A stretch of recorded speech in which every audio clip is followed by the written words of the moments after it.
Majority Leader.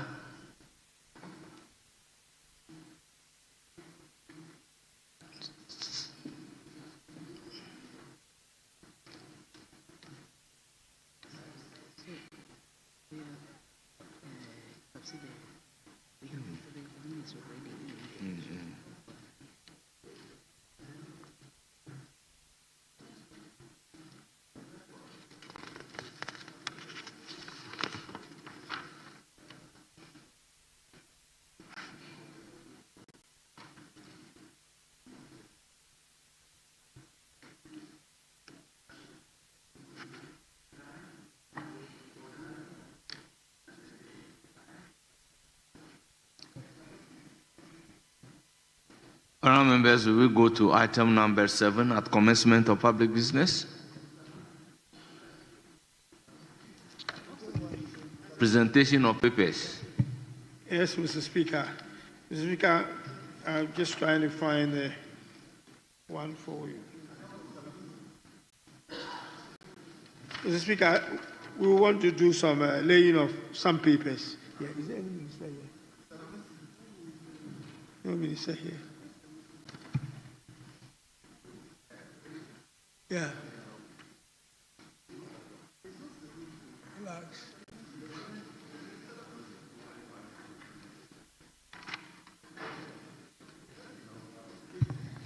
Mr. Speaker, just a second, we're just comparing on.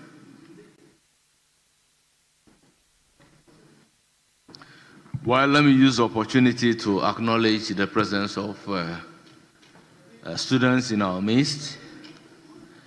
First is Golden Bridge STEM Academy, led by Atta Wilson Alfred, a teacher. They are from Ejumakun Enyan SCM. They numbered 80. Second is Bonaboto Students Association, University of Ghana, led by Ajaka Asogla Aka Abdul Rahman, President, and they are from Ayawaso West Wagon. On behalf of the House, I welcome you to Parliament of Republic of Ghana. May you enjoy your stay, have a fruitful visit. Yes, any indication? Thank you, Mr. Speaker. Thank you for the opportunity. Mr. Speaker, on what you just mentioned, commencement of public business, we want to look at item 7E to present a paper, a joint committee report by the chairman of the committee, 7E.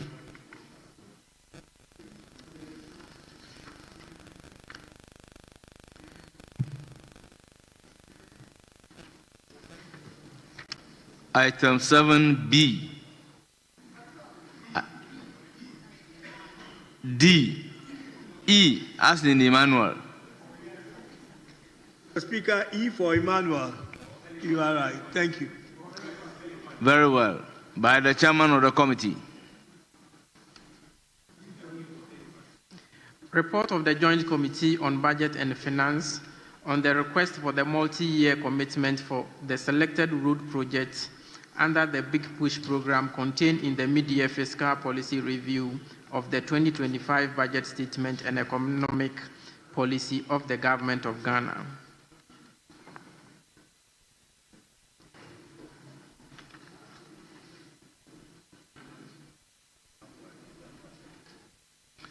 Honourable members, the report has been duly presented and it is for the distribution to honourable members. Yes, Majority Leader.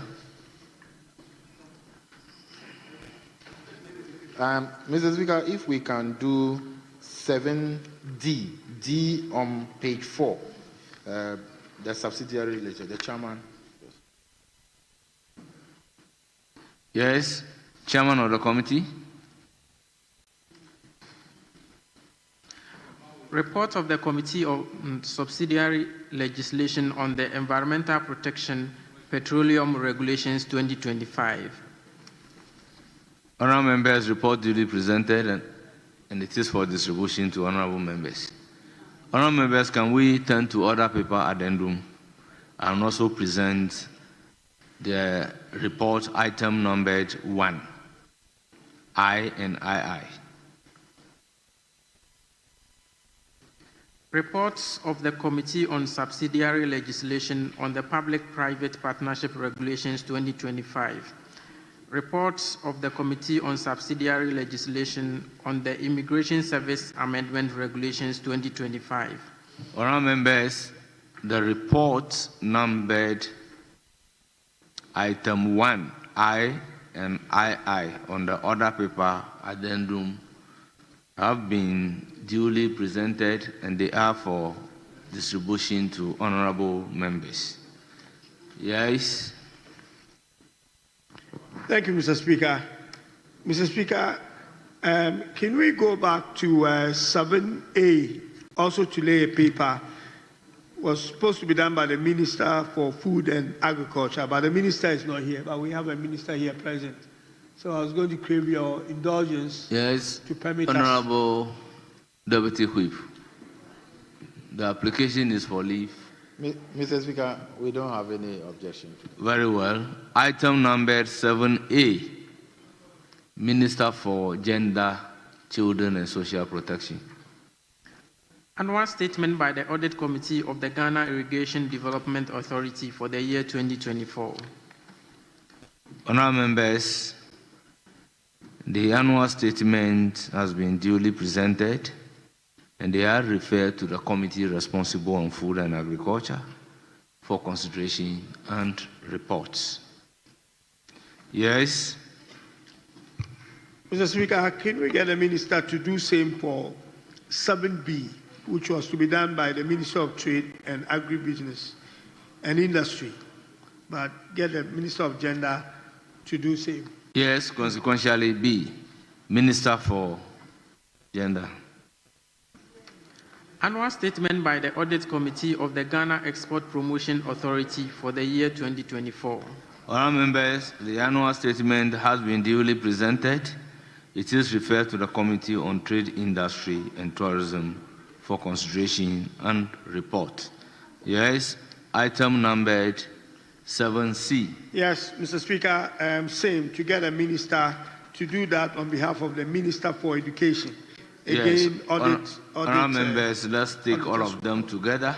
Yes, 20 of them. Roman numbers 1 to 20. Thank you. Mr. Speaker, as much as we might not have a problem with the Minister for Gender laying the papers, the leader, he hasn't been able to tell us where the ministers are, that they are not available in the chamber to do their own business. I think you need to tell us that so that the minister can proceed and do that. Or it's just the case that they are not here, then she has to do it. So where are the ministers?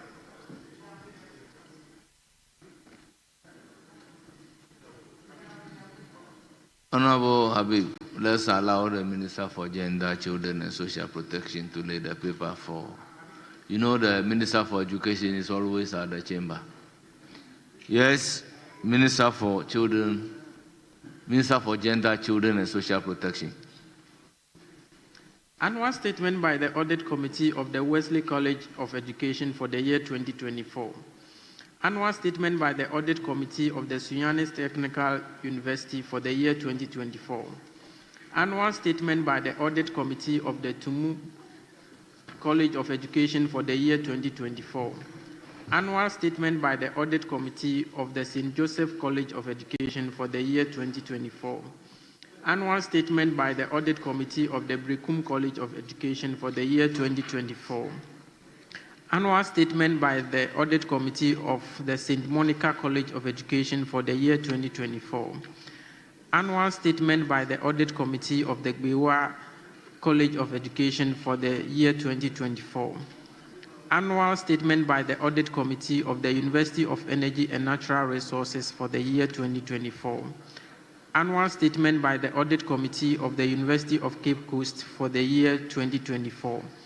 Annual statement by the Audit Committee of the Evangelical Presbyterian College of Education, Amejope, for the year 2024.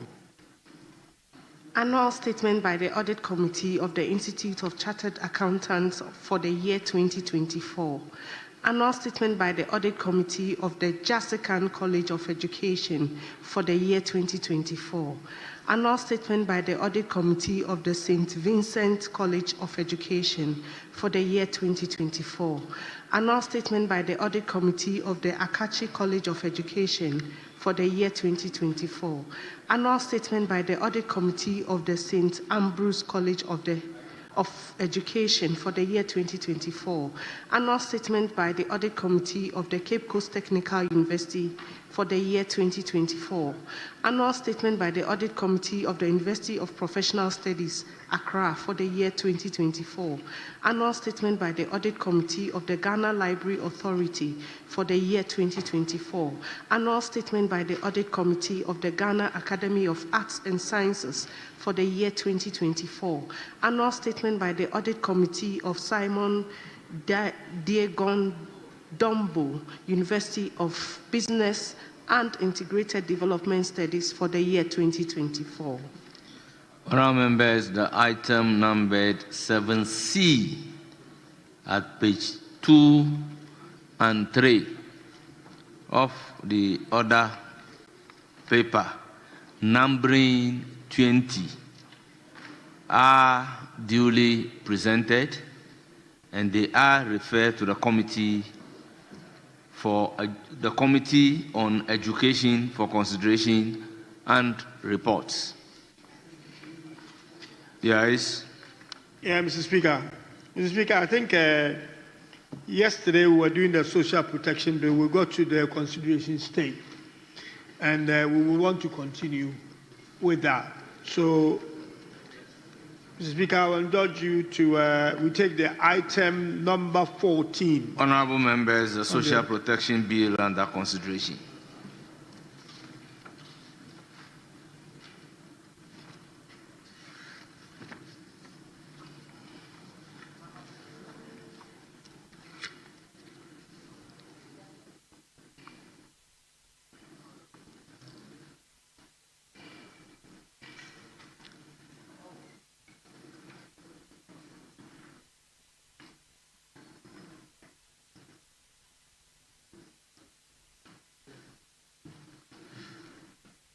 Honourable members, social protection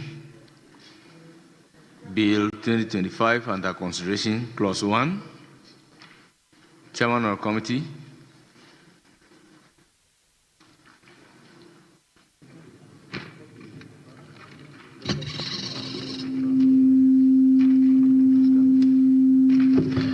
Clause 1. Chairman of the committee.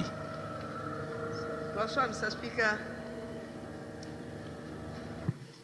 This act applies to a person who falls within the following categories. Honourable member, clause 1. Yeah, we don't have. Yes. Mr. Speaker, we don't have advertised. Very well. Table of Office, clause 1. Application of the Act. Yes, chairperson of the committee.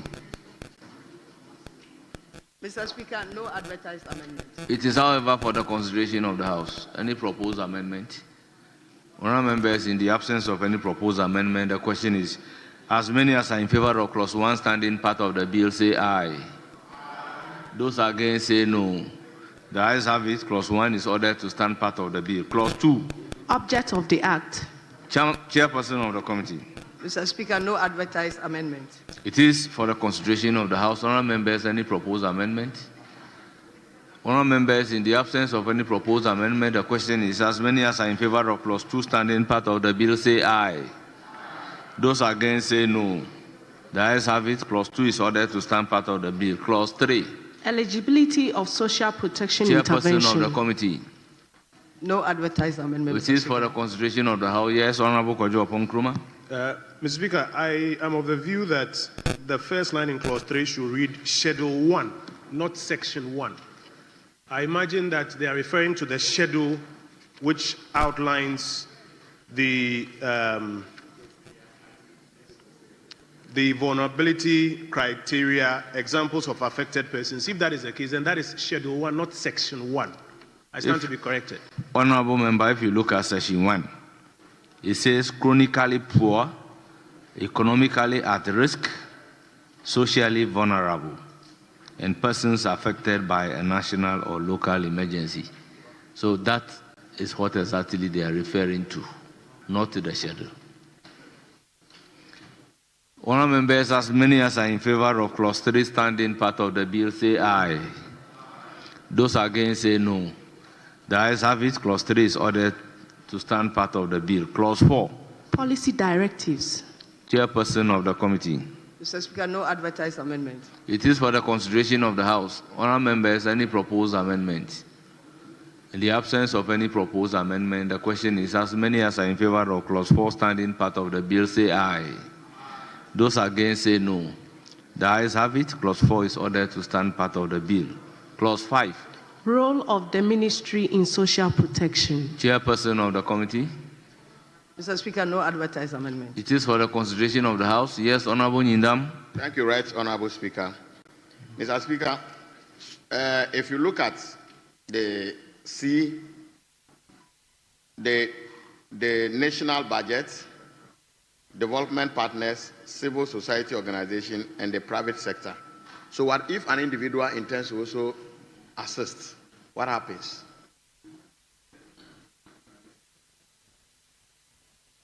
So an individual is a private sector? Is that I don't think the individual is a private sector. Mr. Speaker, that is my view for now. I propose that we should add individual into the listed listen. Well, the proposal is to add individual who also want to contribute. The argument is that the Yes. individual is not a private sector. Yes, Honorable Kabiru. Mr. Speaker, when I say private sector, it includes individuals. Exactly. And my senior, I will urge him, maybe the reading, he was looking at private companies. But when you look at private sector, it includes private companies and individuals. That is so. So I think the current rendition should suffice, senior. In fact, Thank in you. law, a private company is even a person. Mr. Speaker, that's okay. Very well. As many as are in favor of clause 5 standing part of the bill, say aye. Honorable Kojo Ponkroma. Yes, Mr. Speaker. Mr. Speaker, I want to propose 5(1)D, the insertion of an III to say prevent duplication of social protection programs. Mr. Speaker, the reason is that sometimes you have the same person benefiting from different social protection programs. So you have social protection programs that appear to provide overlapping benefits for the same category of persons. So I'm proposing we introduce prevent duplication of social protection programs as an addition under 5(1)D III. Thank you, Mr. Speaker. Yes, Honorable Azikadongo. Yes, Mr. Speaker, the essence of social protection is to target the vulnerable and provide them with enough interventions that can get them out of poverty. That may require that the same person gets more than one. So I think that is okay. Yes. You didn't get him clearly. What I'm saying is that the principle underlying social protection is to target the poor and the vulnerable and target them with several interventions that can eventually equip them to get out of poverty, which would then require that in some instances, one person may be targeted by several other interventions as a means of getting him out of the poverty. So if your rendition is carried out, in those instances, it becomes very difficult. And as Mr. Speaker, but Mr. Speaker, it's precisely for that reason that I'm proposing that rendition, so that those who are designing these social protection programs will design them in a manner that is efficient and able to address some of the issues without necessarily duplicating multiple programs. If you look at some of the programs that are currently being run, you have the same person benefiting from multiple programs when you could, for example, put them, let's say, under productive inclusion. Under one program, that will put them on an economic path so that they don't require multiple social protection programs. And so I'm proposing that we do not necessarily create the model you are trying to create, where the same person is benefiting from different programs. But the designers of the programs are more efficient, put them in a program that can get them back on a certain economic path, and then they don't keep benefiting from multiple programs. Honorable former Speaker, Minister, looking at the application of the Act, as in 1, is targeting people who are chronically poor. So is your suggestion to the effect that if a chronically poor is benefiting from national health insurance, the same person should not benefit from the Lively Empowerment Program? Because that is also a social protection program. Yes, Honorable Kabiru. Mr. Speaker, I wanted to find out from my senior if DI has not addressed his concern, because his concern is duplication. And here we're saying that the protection would devolve leakages among social protection program to enable the integrated delivery. Mr. Speaker, emphasis is integrated delivery.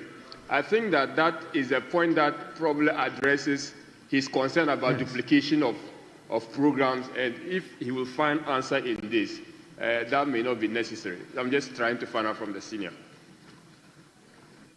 Yes, Honourable Member. No, Mr. Speaker, in my view, it doesn't address it, but you can put the question for the House to decide. Very well. So I am putting the question on the amendment proposed by Honorable Kojo Oppong Nkrumah. The question, therefore, is as many as are in favor of the proposal by Honorable Kojo Oppong Nkrumah say aye. Those against say no.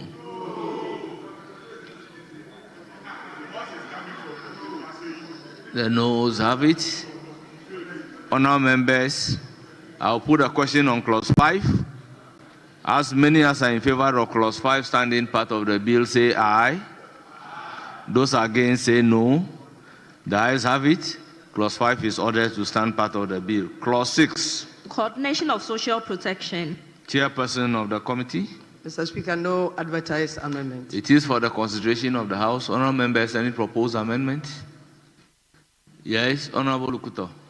Mr. Speaker, I would want to inquire from the chairperson whether it will be harmful for us to insert the word activity or intervention after social protection, so that it becomes the ministry shall coordinate social protection activities through the social protection directorate of the ministry.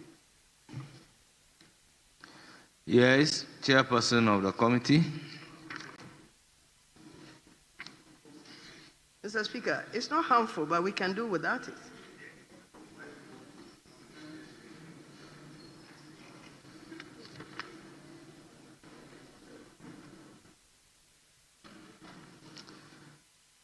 Honorable member, have you looked at page 44, the definition of social protection?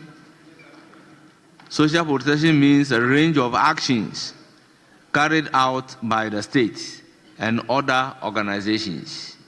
So in view of the definition of social protection in page 44, do you still believe that action should be included? Mr. Speaker, if you look at clause 3, eligibility for social protection intervention. And so I feel that maybe for the sake of consistency, see that intervention or activity coming along with the social protection will not be harmful. Clause 6.1 is saying the ministry shall coordinate social protection. And the social protection that the ministry is going to coordinate is a social protection as defined in page 44. Yes, Mr. Speaker. So and if you look at page 44, it doesn't include intervention. It says social protection means a range of actions carried out by the state and other organizations. That is the definition for social protection. Mr. Speaker, I'm guided. Withdrawn. As many as are in favor of clause 6 standing part of the bill say aye. Those against say no. The ayes have it. Clause 6 is ordered to stand part of the bill. Clause 7. Functions of the Social Protection Directorate. Mr. Speaker, no advertised amendment. It is for the consideration of the House. Honourable members, any proposed amendment? In the absence of any proposed amendment, the question is, as many as are in favor of clause 7 standing part of the bill say aye. Those against say no. The ayes have it. Clause 7 is ordered to stand part of the bill. Clause 8. Collaboration with specialized agencies and agencies responsible for flagship programs. Chairperson of the committee. Mr. Speaker, no advertised amendment. It is for the consideration of the House. Honourable members, any proposed amendment to clause 8? In the absence of any proposed amendment, the question therefore is, as many as are in favor of clause 8 standing part of the bill say aye. Those against say no. The ayes have it. Clause 8 is accordingly ordered to stand part of the bill. Clause 9. Collaboration with oversight institutions for local authorities. Chairperson of the committee. Mr. Speaker, no advertised amendment. It is for the consideration of the House. Honourable members, any proposed amendment? Honourable members, in the absence of any proposed amendment, the question is, as many as are in favor of clause 9 standing part of the bill say aye. As many as are in favor of clause 9 standing part of the bill say aye. Those against say no. The ayes have it. Clause 9 is ordered to stand part of the bill. Clause 10. Establishment of National Household Registry. Chairperson of the committee. Mr. Speaker, no advertised amendment. It is for the consideration of the House. Honourable members, any proposed amendment? In the absence of any proposed amendment, the question therefore is, as many as are in favor of clause 10 standing part of the bill say aye. Those against say no. The ayes have it. Clause 10 is ordered to stand part of the bill. Clause 11. Functions of the National Household Registry. Chairperson of the committee. Mr. Speaker, no advertised amendment. It is for the consideration of the House. Honourable members, any proposed amendment to clause 11? Honourable members, in the absence of any proposed amendment, the question is, as many as are in favor of clause 11 standing part of the bill say aye. Those against say no. The ayes have it. Clause 11 is ordered to stand part of the bill. Clause 12. Targeting of beneficiaries for social protection intervention. Chairperson of the committee.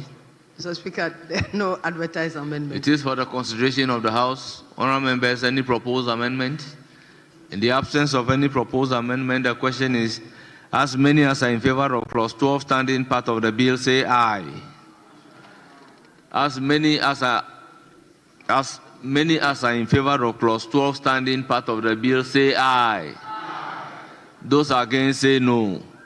The ayes have it. Clause 12 is ordered to stand part of the bill. Clause 13. Community targeting.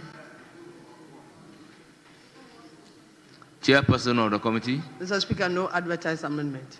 Honourable members, is there any proposed amendment to clause 13? Yes. Honourable Dr. Kabiru. Mr. Speaker, the first maybe was sick from the chair lady of the committee. When they say any other statutory bodies, what do they mean? Before I can propose my amendment. Chairperson of the committee. Mr. Speaker, the rendition says at the latter part, it says that or any other statutory body. And I'm just seeking the clarity as to what is in contemplation here. Well, Honourable Member, the rendition is saying the selection of communities for social protection intervention or social protection program shall be guided by the National Household Registry and statistics published by Ghana Statistical Service or any other statutory body. So, for instance, if there is statistics published by National Health Insurance Scheme. It's a statutory body. That should also be taken into consideration. That is my understanding, and many other statutory bodies. So it is not only the Statistical Service. So, Mr. Speaker, it may well be that community targeting could be done by agencies just like individual beneficiaries in Clause 12. Because sometimes program targeting of a community is not from government, it's from other private people. So when it is cut this way, it means that when a community is targeted by the private sector, it will not fall within this bill or within this particular law. Well, as to whether the law is contemplating taking statistics from other bodies apart from statutory bodies, Mr. Speaker, I get the explanation. I got your explanation. I'm well pleased with the explanation. Yes. And I'm just trying to further say that the current rendition limits the ability for private people to target communities by way of community being beneficial, because this is in contemplation of community benefiting from social protection program. So once it is contemplating a community benefiting, and we are relying on data from Ghana National Registry or the Ghana Statistical Service and any other statutory body, that means that if a private program targets a community, it is not going to be captured under this bill. So that fear, I was just thinking that if we can address that fear by way of amendment to this particular bill, or it is addressed other parts. Mr. Speaker, I seek your guidance. Well, my understanding here is that the source that should guide the National Household Registry is the statistics published by the Ghana Statistical Service or any other statutory body that will serve as a guide. So if, let's say, a civil society organization has gone to do a project, that is not being envisaged here. Yes, Majority Leader. I think the provision is first about the selection of communities. The selection of communities. And then just the selection of communities for targeting social protection. And the information that should guide the selection. So essentially, the objective is to make sure that the statistics, data, and information that guides the selection is from statutory agencies. That's public agencies established by law. So it should either be the Household Registry, which is under the Ministry of Gender and Social Protection, or Ghana Statistical Service, or any other statutory agency, or an agency established by statute. So I can understand you. If a private entity gathers data, that data cannot bind or be used to guide the selection of communities. But what I understand you to be saying is that this prevents private entities from targeting communities. No, it doesn't bind, it doesn't stop private entities from targeting communities unless it discourages them from gathering data on communities because the data may not be used by the state. But if the data is to be used by international NGOs, by academics and etc., they may as well go and gather their data as private entities, like Action Aid, and all those NGOs that also do some work around gathering data about vulnerable communities for their own purposes. That information doesn't become amenable to use by the state agencies. That's all that this clause is talking about. Honourable members, at the conclusion of the debate, as many as are in favor of clause 13 standing part of the bill say aye. Those against say no. Clause 13 is ordered to stand part of the bill. Clause 14. Establishment of the Livelihood Empowerment Against Poverty Management Unit. Chairperson of the committee. Mr. Speaker, no advertised amendment. It is for the consideration of the House. Honourable members, in the absence of any proposed amendment, the question is as many as are in favour of clause 14 standing part of the bill say aye. Those against say no. The ayes have it. Clause 14 is ordered to stand part of the bill. Clause 15. Functions of the Livelihood Empowerment Against Poverty Management Unit. Chairperson of the committee. Mr. Speaker, no advertised amendment. It is for the consideration of the House. Honourable members, any proposed amendments? In the absence of any proposed amendment, the question is as many as are in favour of clause 15 standing part of the bill say aye. Those against say no. The ayes have it. Clause 15 is ordered to stand part of the bill. Clause 16. Beneficiary identification and reassessment. Chairperson of the committee. Mr. Speaker, no advertised amendment. It is for the consideration of the House. Honourable members, any proposed amendment? Honourable members, in the absence of any proposed amendment, the question is as many as are in favour of clause 16 standing part of the bill say aye. Those against say no. The ayes have it. Clause 16 is ordered to stand part of the bill. Clause 17. Social protection support. Chairperson of the committee. Mr. Speaker, no advertised amendment. It is for the consideration of the House. Honourable members, any proposed amendment to clause 17? Honourable members, in the absence of any proposed amendment, the question is as many as are in favour of clause 17 standing part of the bill say aye. Those against say no. The ayes have it. Clause 17 is ordered to stand part of the bill. Clause 18. Social assistance. Chairperson of the committee. Mr. Speaker, no advertised amendment. It is for the consideration of the House. Honourable members, any proposed amendment to clause 18? Honourable members, in the absence of any proposed amendment, the question is as many as are in favour of clause 18 standing part of the bill say aye. Those against say no. The ayes have it. Clause 18 is ordered to stand part of the bill. Clause 19. Cash transfers. Mr. Speaker, no advertised amendment. It is for the consideration of the House. Any proposed amendment? Honourable members, in the absence of any proposed amendment, the question is as many as are in favour of clause 19 standing part of the bill say aye. Those against say no. The ayes have it. Clause 19 is ordered to stand part of the bill. Clause 20. Abuse of cash transfer. Chairperson of the committee. Mr. Speaker, no advertised amendment. It is for the consideration of the House. Honourable members, any proposed amendment? Honourable members, in the absence of any proposed amendment, the question is as many as are in favour of clause 20 standing part of the bill say aye. Those against say no. The ayes have it. Clause 20 is ordered to stand part of the bill. Clause 21. Termination of cash transfer. Chairperson of the committee. Mr. Speaker, no advertised amendment. It is for the consideration of the House. Any proposed amendment? In the absence of any, yes. Mr. Speaker, may I inquire from the chairperson 21A and B.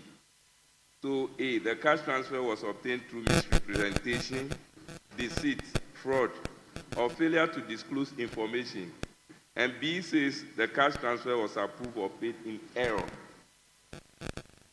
What's the difference between the A and B, and what is the definition of error here in B? One is dealing with the cash transfer was obtained through misrepresentation, deceit, fraud, or failure to disclose information. And the other one is the cash transfer was approved or paid. One is talking about receive of the information, and the other one is talking about transfer of the payment. And they are two different. Honourable members, in the absence of any proposed amendment to clause 21, the question is as many as are in favour of clause 21 standing part of the bill say aye. Those against say no. The ayes have it. Clause 21 is ordered to stand part of the bill. Clause 22. Suspension of cash transfer. Chairperson of the committee. Mr. Speaker, no advertised amendment. It is for the consideration of the House. Honourable members, any proposed amendment? In the absence of any proposed amendment, the question is as many as are in favour of clause 22 standing part of the bill say aye. As many as are in favour of clause 22 standing part of the bill say aye. Those against say no. The ayes have it. Clause 22 is ordered to stand part of the bill. Clause 23. Refund of cash transfer. Chairperson of the committee. Mr. Speaker, no advertised amendment. It is for the consideration of the House. Honourable members, any proposed amendment to clause 23? As many as are in favour of clause 23 standing part of the bill, say aye. Those against, say no. The ayes have it. Clause 23 is ordered to stand part of the bill. Clause 24. Productive and financial inclusion. Mr. Speaker, no advertised amendment. It is for the consideration of the House. Honourable members, any proposed amendment? In the absence of any proposed amendment, the question is as many as are in favour of clause 24 standing part of the bill, say aye. Those against, say no. The ayes have it. Clause 24 is ordered to stand part of the bill. Clause 25. Social protection through social insurance. Mr. Speaker, Chairperson of the committee. Mr. Speaker, no advertised amendment. It is for the consideration of the House. Honourable members, any proposed amendment?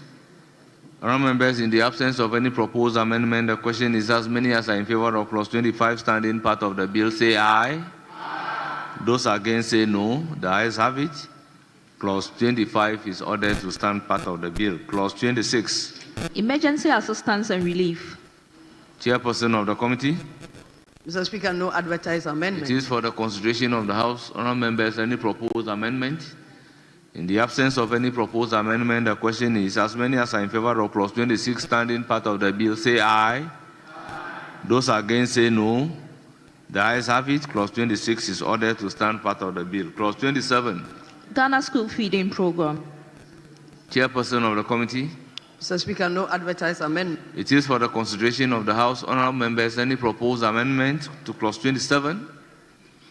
In the absence of any proposed amendment, the question is as many as are in favour of clause 27 standing part of the bill, say aye. Those against, say no. The ayes have it. Clause 27 is ordered to stand part of the bill. Clause 28. Education interventions. Chairperson of the committee. Mr. Speaker, no advertised amendment. It is for the consideration of the House. Yes, Honourable Dr. Kabiru. Yeah, Mr. Speaker, the 28(1)B says nutrition support. If I just start from 28(1), the ministry shall, in collaboration with the ministry responsible for education, ensure that nutrition support programs are effectively implemented in schools in vulnerable communities. Mr. Speaker, I'm not sure here what is in reference to vulnerable communities. I need clarity to that. Yes, Chairperson of the committee.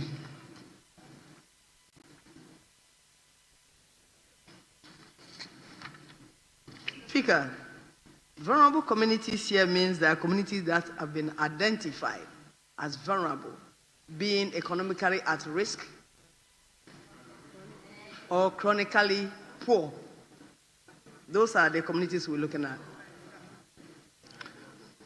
Honourable members, I intend to direct that when we get to interpretation, we provide a definition for vulnerable communities.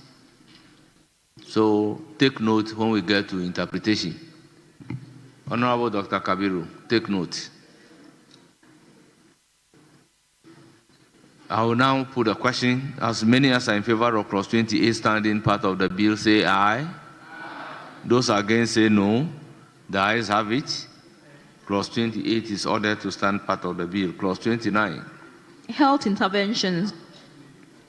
Chairperson of the committee. Mr. Speaker, no advertised amendment. It is for the consideration of the House. Honourable members, any proposed amendment to clause 29? In the absence of any proposed amendment, the question is as many as are in favour of clause 29 standing part of the bill, say aye.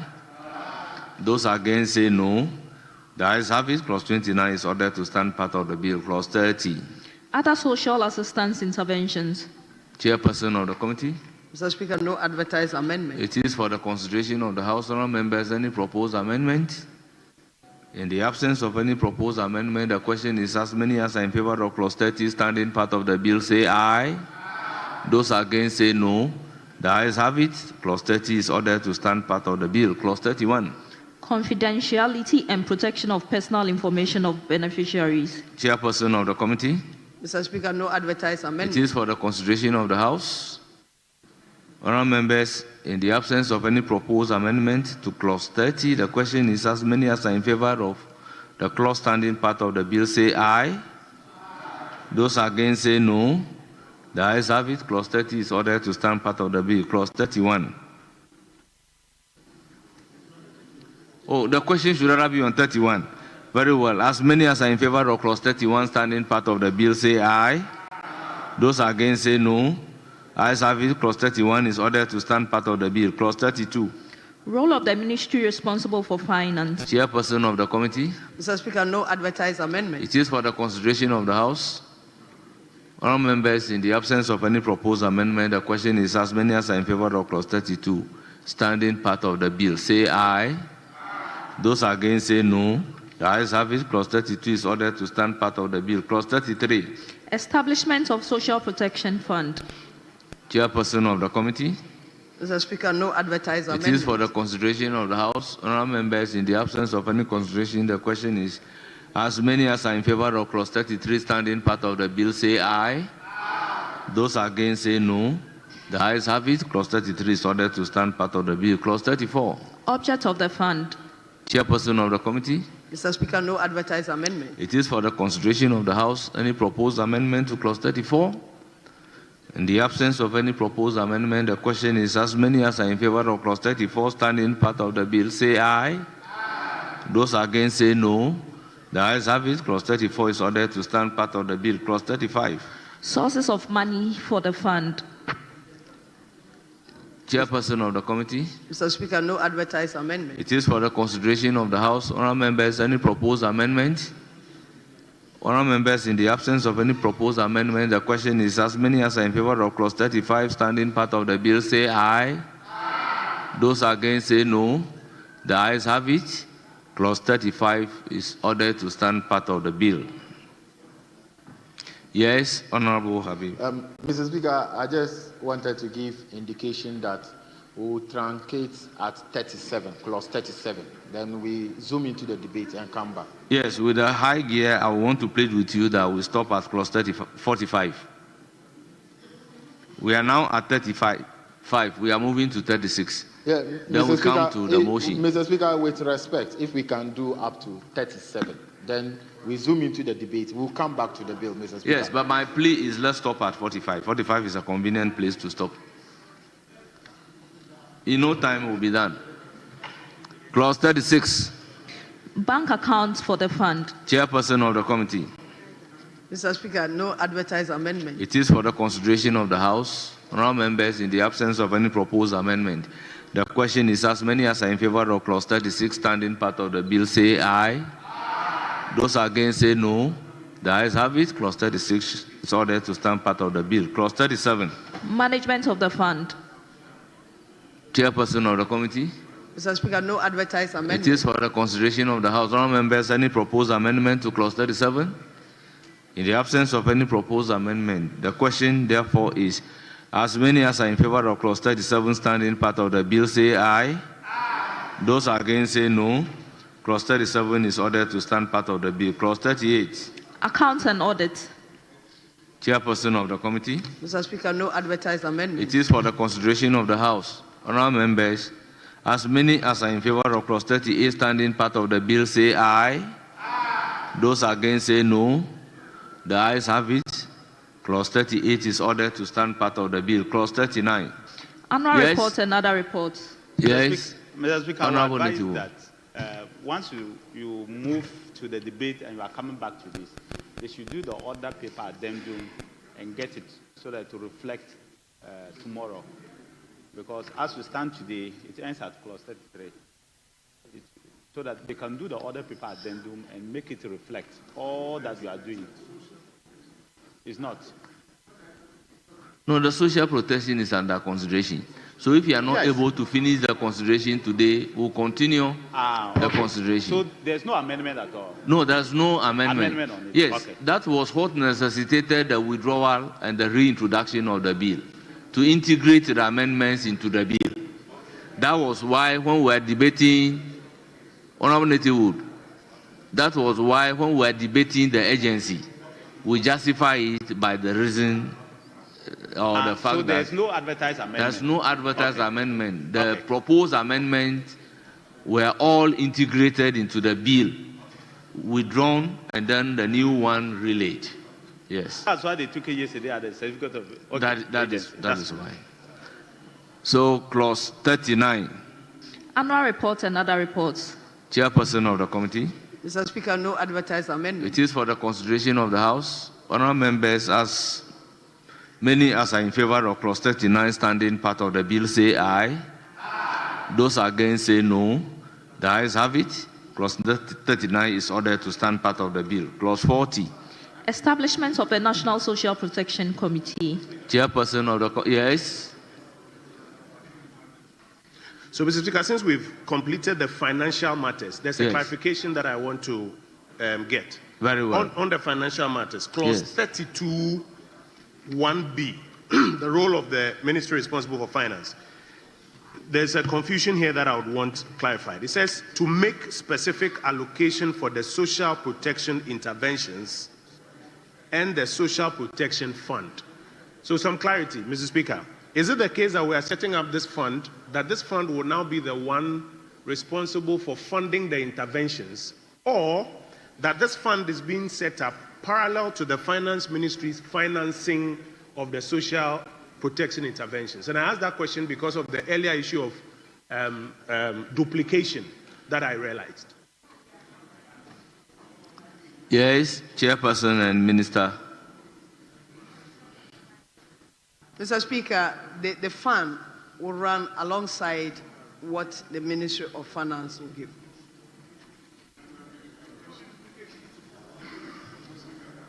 Yes, Honorable Patrick Buama. Then obviously there will be duplication of activities of the fund.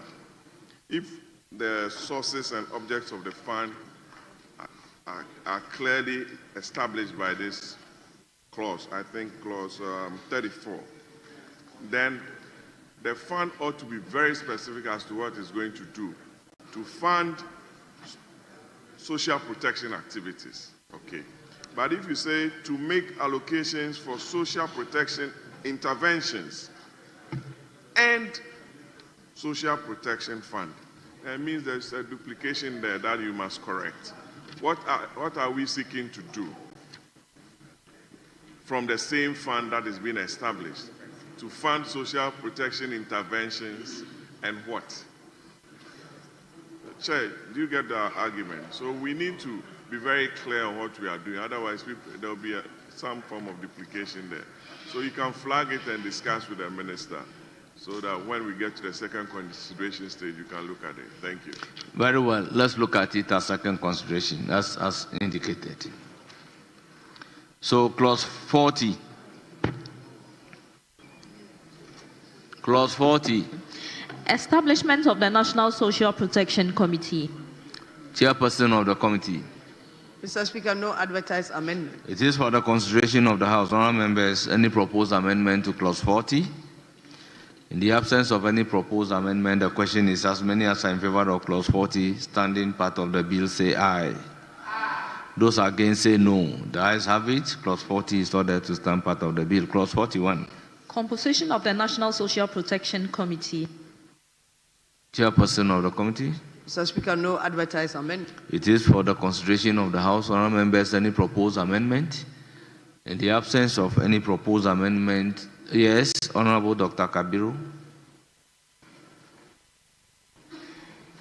Yeah, Mr. Speaker, the composition of the National Social Protection Committee, reading through, we have the ministry being represented, but we do also have the Department or Director of Social Protection Directorate, which is also under the Ministry of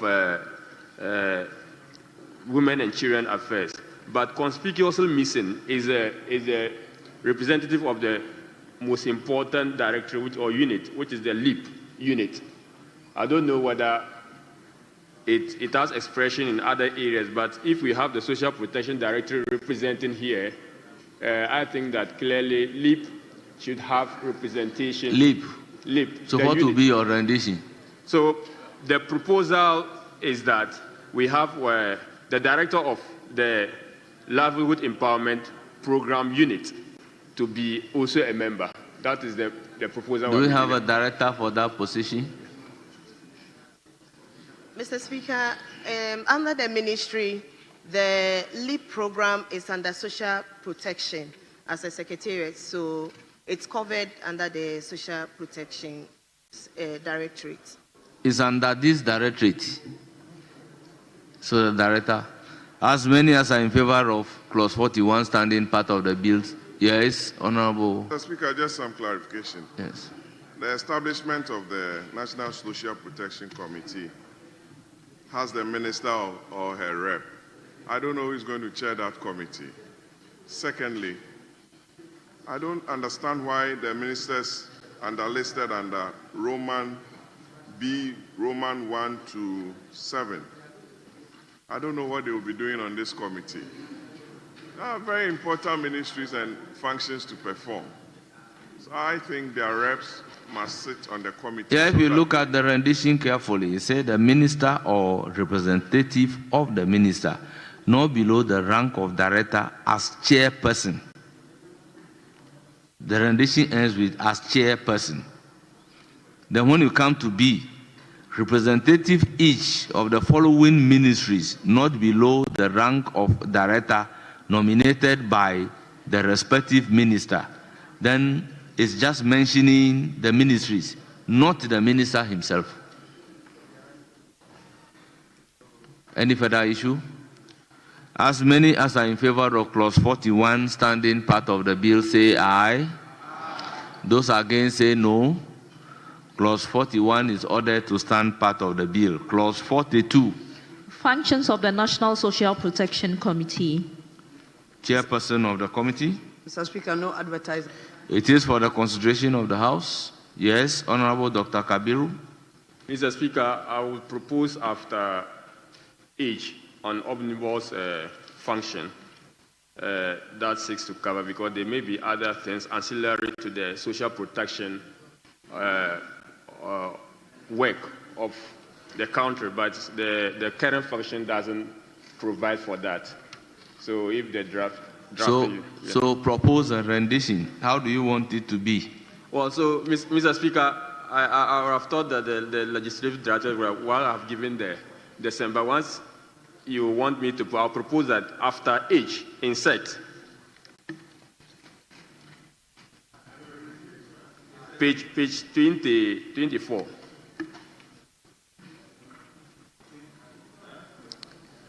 You see, though this is a committee, it's not like a board subcommittee where they are to perform any other function assigned by the board. This is the highest decision-making body involving the minister. So if you have the omnibus clause, who then determine that omnibus clause for them to perform? Or we should just say any other function ancillary to the object?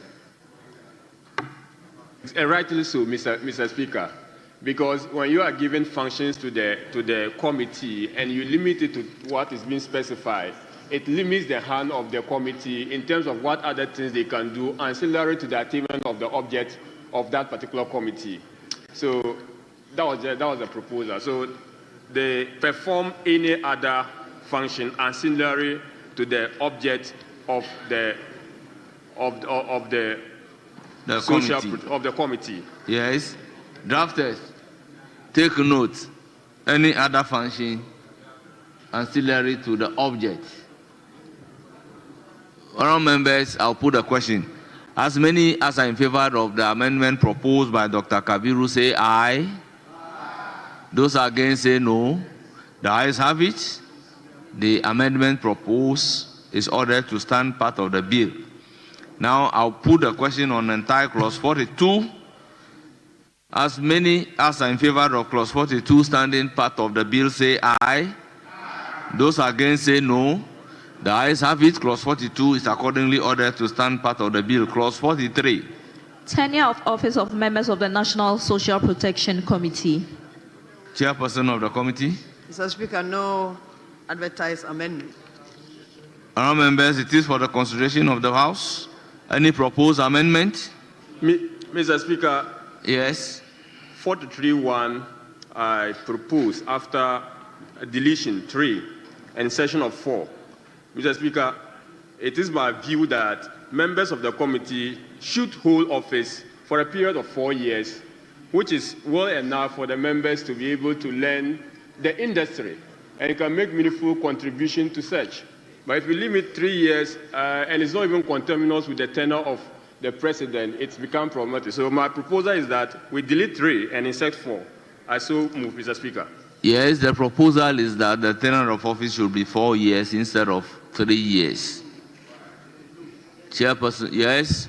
Honorable Zuera. Thank you, Mr. Speaker. Mr. Speaker, this particular clause was debated extensively at committee, and we looked at all the various variables, and we came to the conclusion that, indeed, this is July. So if we wanted to make the term of the committee coterminous to that of the president, we would have already lost 6 months. So there's no way we could gain 4 years. And we also agreed that it seems to be the procedure at every time when there is a change of government, that it takes a while for the government to settle, to enable the government put together all these boards. So the committee agreed that 3 years was a more practical period for the board. Thank you, Mr. Speaker. Yes, Honorable Habib. Mr. Speaker, I also want to speak in support of the 4 years. As much as the committee might deliberate, looking at the fact that we are in July, but we are making a law, and then the law will stay for long. So it Honourable members, this House is guided by President in other committees and boards that we have established. How many years do we have as a tenure of office? Is it not 4 years? So, honourable members, let's give consideration to the proposal made by Dr. Kabiru. So I'll put a question on that proposal. As many as are in favor of the proposed amendment by Dr. Kabiru to change the 3 years to 4 years, say aye. Aye. Those against say no. The ayes have it. The amendment to clause 43(1) is carried.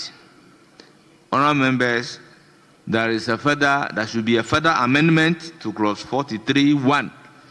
May a member adopt that rendition and then let's make progress? Honourable members, we always say for reappointment for another term only, but that is missing in the rendition. So a member should own the amendment, and let me put a question.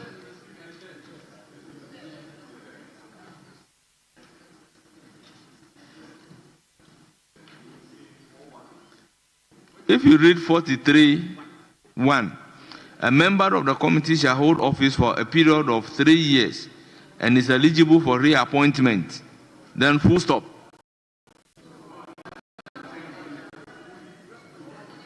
Well, then what I have, there is full stop there. So, Chairperson, furnish me with the new bill.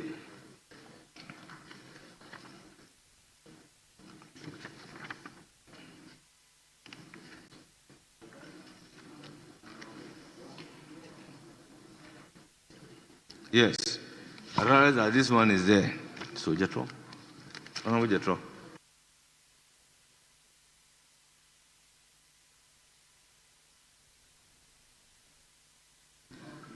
Yes, it's there. So I will then put a question on entire clause 43. As many as are in favor of clause 43 standing part of the bill say aye. Aye. Those against say no. Clause 43 is ordered to stand part of the bill. Clause 44. Meetings of the National Social Protection Committee. Chairperson of the committee. Mr. Speaker, no advertised amendment. It is for the consideration of the House. Honourable members, any proposed amendment? In the absence of any proposed amendment, as many as are in favour of clause 44 standing part of the bill say aye. Those against say no. The ayes have it. Clause 44 is ordered to stand part of the bill. Clause 45. Disclosure of interest. Chairperson of the committee. Mr. Speaker, no advertised amendment. It is for the consideration of the House. Honourable members, as many as are in favour of clause 45 standing part of the bill say aye. Those against say no. The ayes have it. Clause 45 is ordered to stand part of the bill. Honourable members, the agreement is to stop by clause 45, which deals, and the rest of the clauses 46 deal with the Secretariat of the National Social Protection Committee. So I guess we are bringing a consideration temporary to an end at clause 45.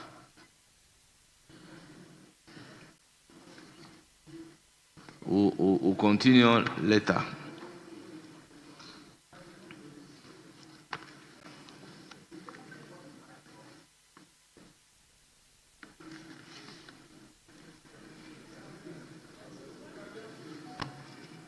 Yes, Majority Leader, any indication? So, Speaker, we'll continue with the debate. Item 8 on the order paper. Very well. Item numbered 8. Motion. Continuation of the debate.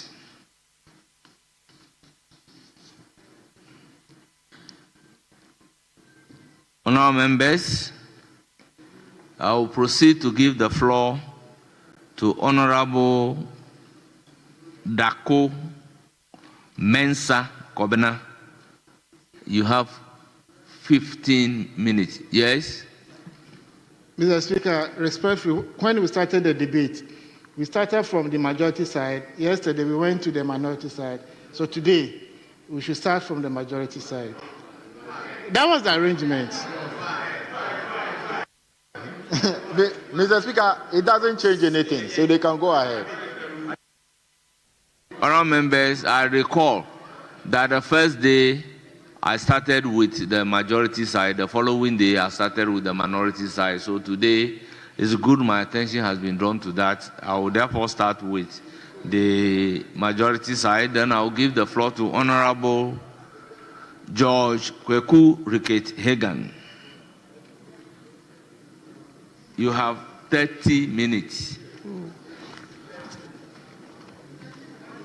Thank you very much, Mr. Speaker, and thank you for the opportunity to contribute to the mid-year fiscal policy review. Mr. Speaker, first of all, I want to commend the Finance Minister, Honorable Dr. Kaisel Atuforsen, for what he's been able to do since the last time that he read the actual budget somewhere in March. Mr. Speaker, I think what is happening at the moment in terms of the economic situation that we find ourselves in is too much for some to take. They actually find it unbelievable that within the shortest possible time, we have been able to turn around the economy and put all indicators on the right path to growth. Mr. Speaker, it may surprise them because he has done in a few months what they couldn't do for 8 years. And I am not surprised that they doubt that this is a flash in the pan, as they put it. They think it's something that cannot be sustained. And it is either they've got their economics upside down or they don't want to agree that things are different. Mr. Speaker, I think what we should look at is what has really happened. Something has happened to this country in the last few months that, as I said before, has never happened for almost 70 years. And if my honorable friends will listen, they will actually understand what is going on. Because they are looking at something completely different and thinking that it is not possible for the currency to appreciate up to the extent that it is now. Because if they couldn't do that for 8 years, how can it be possible that it can be done in 3 months?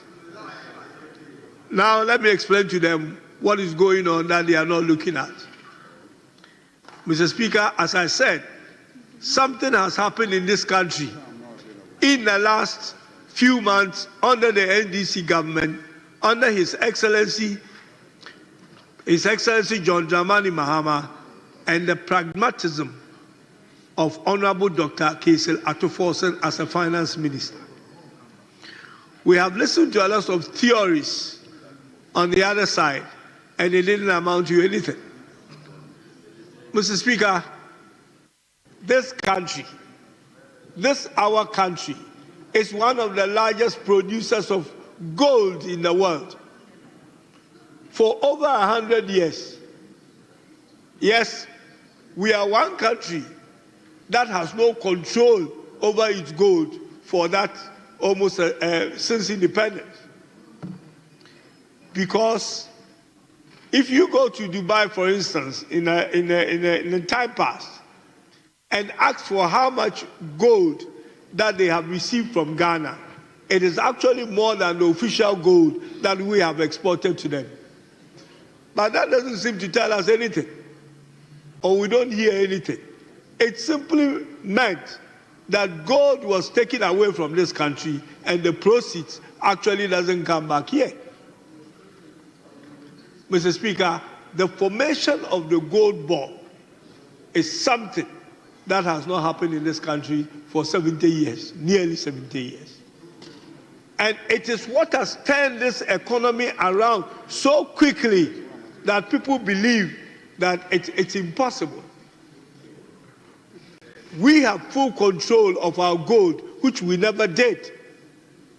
And it is not surprising that it baffles people that within these few months, we have actually been able to rake in terms of inflows, $5 billion worth of gold.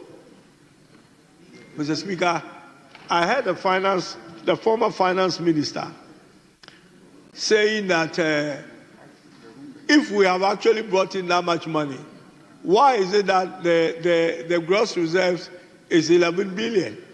Because they left 8.9. I'm surprised. I am really surprised that he will even ask that question. Simple. The gold that brought us the 5 million was bought with some capital. So when they say 5 million inflows, those are inflows, and you are going to take off other costs to be able to arrive at what went to the central bank. So 2.2 billion that was added to our gross reserves came purely from gold. This has never happened in the history of Ghana. When our friends were in office, that their $2 billion comes from borrowing from the Eurobond. The only thing that they know how, they borrow the $2 billion from Eurobond. Today, Ghana gets its $2 billion from its own gold. This is simply what has happened. Ghana probably wouldn't need to return back to the Eurobond market again, because the gold board is going to give us what you were collecting from Eurobond and put this country in a mess. Mr. Speaker, our friends on the other side, they lived on 3 things. It is 3 things that kept them alive. and they were all loans. Our friends lived on the IMF drawdowns when we were on the IMF program, because in the last decade, we've actually been on an IMF program, almost in and out. And they were getting money. I don't know if you forgot in those days, when the cedi had depreciated so much, they would tell you that they are waiting for IMF proceeds to come in. When the gold and when the cedi had depreciated so much, the other thing they depend on was the cocoa syndicated loan. Everything is loan when they were in office. The third thing, as I said, the Eurobond, the cocoa syndication, IMF fund, this is what they lived on. And that is what the gold is actually bringing us. The gold board is bringing us today. So anyone who thinks that the cedi will depreciate again to the extent that it did, then they either don't understand what this government is doing, or they need some kind of a training to understand exactly what is happening. Ghana will never return back to where the MPP government left us, because we wouldn't be in a situation where the cedi will depreciate to the extent that it did again. Because if we carry on with the gold board, all the money that we were borrowing will come from our own resources. Mr. Speaker, the gold reserve is now 11 billion. And as the former finance minister said, the explanation is that we have added 2.2 billion from our own cocoa and from our own gold to that. And that is why we have over 4 months of import cover. Mr. Speaker, if you have that much reserves, and if your currency is controlled the way we are controlling, you wouldn't need to throw any reserves to try and hold your currency. So if we are getting our own resources into our reserves to manage our currency, we wouldn't need to throw the money at the central bank at correcting the currency. This is what you were doing, and that's why you failed. And Mr. Speaker, the other thing that they talk about, the finance minister is not spending money. If the finance minister is not spending recklessly, it's not bringing a wasteful expenditure, because that's the only way you know. When you say spending, you are spending on frivolous expenditure, wasteless expenditure. Those are the things you do. So the finance minister is not doing that now. You see it as no spending. The oil for gold, or gold for oil, whatever you call it, that you were doing, which turned out to be one of the unbelievable, unthinkable policies that can ever be implemented in this modern age. We had a world market for gold. We have a world market for oil. And you are sitting in some little corner, you are doing a barter trade of oil and gold. How? And you said it's an economic policy. Gold has a world market price. If anybody wants to buy gold, they go to the market. Oil has a market price. If anybody wants to buy oil, they go to the market. Why would you call somebody in Dubai and do a barter trade in this day and age? I mean, did you set up your own price in that barter trade? Did you have a different price for gold and a different price for oil than what is being given in the world market? What was in for you and what was in for the other person? Nobody in their right senses will sell oil to you at a price lower than the market. And then you may want to sell gold to other people below the world market. It is not surprising. That policy We have lost 2.4 billion US dollars in that unthinkable deal that you have done. And you said it's a barter trade. In this day and age, when we have a traded market in the world, it is no wonder that the 4.9 billion that you sank into that. We don't know who was supplying you the oil. We don't know the price. There were so many things we didn't know about that transaction. The government itself didn't know. All we found out is that you've lost 2.4 billion. This is money that should become money of someone who has caused a financial loss to this country, and that money must be paid. And it will be eventually, one day. Mr. Speaker, the cedi has appreciated against the US dollars 42% in this short space of time. And he said you don't know why. If you don't know why, ask the gold board. It has appreciated against the British pound 32%. And you say you don't know why. Ask the gold board. Against the euro, it is 24%.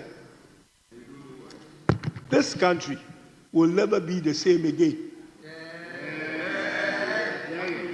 Because this country's currency will not reverse to where it used to be again. And this country does not need to go to the Eurobond market to borrow again. Because the Eurobond money will come from the gold bond. You know, when you were doing the Eurobond, you alone, the $13 billion Eurobond debt that you have, you alone in 7 years, 11 billion of that money was borrowed by you. And what did you do? You stopped paying. You did not pay the Eurobond debt. And then you are asking Dr. Atuforsen, he's not spending. The 700 million US dollars that he paid to the Eurobond market was the money you should have paid when you were in office. Yes, they refuse. You refuse. Let me remind you. Let me remind you in case you have forgotten. You may pretend to have forgotten, but we still have the records. And let me just find it for you and show it to you what you were doing in office that you have probably forgotten. You have 3 euro bonds here, which were due. One was due in September 2022 for 750 million US dollars, which you never paid. The second euro bond that was due for payment was for August 2023, which you never paid, and that's also for 1 billion. The third one you never paid was another billion for 2024. So you alone, when you were in office, the maturity of euro bond of 2.75 billion you never paid. Atuforsen had to come and pay 700 million of it after you have done your what is it called, external debt exchange program. That is the external one. We haven't even talked about the local one yet. Mr. Speaker, the economy we are building today will not be understood by our friends on the other side. And that is why they should be out of power for a very long time, not to take us back to where we had been. Mr. Speaker, they talked about NIB. I heard them talking about Atuforsen has spent money on NIB, and they say he's not spending. You were never able to resolve NIB's problem. You took some fancy financial instrument and told us that you were using it to correct the NIB situation. Meanwhile, you never did. Mr. Speaker, I would like to refer them to something they did which they thought we had forgotten. They created, during the crisis, what they call crisis, the currency crisis, the banking crisis, where they used 30 billion to collapse banks that could have been saved with 9 billion. And then they said there's a cleanup. Mr. Speaker, they created something called Ghana Amalgamated Trust. And the money that went into that area, nobody knows where it actually opened from. And let me remind them what they did at NIB. This is from the budget of 2020 budget. And if they can check on their phones or their system. Page 50 and 51 of that budget they read to us in this house. This is what they said about NIB, which nobody knew actually what happened. Mr. Speaker, and with your permission, I read. This is paragraph 221 of the 2020 budget, page 50. It says, Mr. Speaker, government took a decision to deal with NIB separately from the other 4 participating banks because of its unique challenge and the fact that it was almost 100% owned by the state. Over the past month, government has worked to strengthen the management and ensure regulatory compliance and beef up the financial reporting framework of the bank to enable it to participate more effectively under the GAD program. Mr. Speaker, nothing was done. Only money was siphoned. Mr. Speaker, NIB had a shares from Nestle of 500 million. Mr. Speaker, what did the MPP government do? They sold it. The bank that was collapsing, the juice in the bank or the crown in the bank, they sold it. And they sold it, it says here, October 2019, they entered into a swap arrangement. This is from their own budget. They entered into a swap arrangement with NIB with respect to its Nestle shares, giving 500 million cedis of new liquidity for the shares of Nestle. The final assessment of the bank, however, showed a much wider capital shortfall. Mr. Speaker, they did something funny, which is a derivative product in the financial world, called put-call option. And they got this house to approve 2.2 billion Ghana cedis. Supposedly, it was used to restructure NIB. That never materialized. Nobody knows where that money went. Up to date. 2022 is here. It's in your own budget. If you pick your budget and you read it, you find it here. Eventually, you will answer for that. It's on paper, and you put it in that paper. You thought we have forgotten, but you will soon answer. Today, Dr. Forson put in an injection of about 2 billion or so into NIB to restructure it, to put it back on a path of growth. You are saying that he is not spending. That kind of spending will never happen again. We will put the money in the productive sector of the economy. We will spend for growth, not waste. We will not dig a hole with spending and abandon it. We wouldn't choose to fly on planes we can have a bath in. Those are the expenditures you will not see again. So if your idea of expenditure is that, then I'm afraid you will not see it again.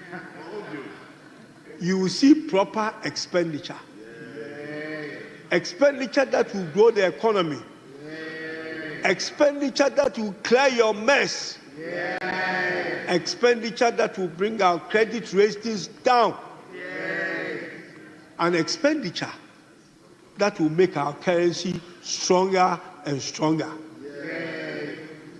Expenditure that will give Ghanaians a relief. You have done so much to this country. Please give us a break and let us fix this economy and make it the country that it should be. This is a rich country, a country that sits on gold. I remember in those days when you were in office, we used to tell you, please put gold on our reserves. You wouldn't listen. At the 11th hour, you started doing that. But at that time, Ghanaians have shown you the exit door, and you are on your way out. Though you started that, that is what this government has come to intensify. Can you imagine something that also has not happened for 70 years? And you sit down and ask yourself, why did we even think about that? And that was, Ghana is one of the largest producers of gold in the world. But we were one of the countries in the world that did not back its reserves with gold. The people we go and borrow money from, the Europeans that we were borrowing money from, the Americans we were borrowing money from, some did not even produce gold, but they have gold reserves in their central banks. We were producing gold, but we never had reserves. And this never happened for 70 years. Today, the reason why His Excellency John Dramani Mahama and pragmatist Dr. Kinsella Atiforsen are succeeding is because we are beginning to correct the mess. We are resetting the Ghana's economy. And that is why we are where we are. So if you don't understand why the city has strengthened and why it will stay that way, please, the Ministry of Finance is just here. You can go and get some explanation. The finance minister, just former finance minister, when he was speaking yesterday, I was not in the chamber, but I was listening to him. And I was actually watching him. And I could see that he looked confused. He cannot understand why the economy has turned around so well.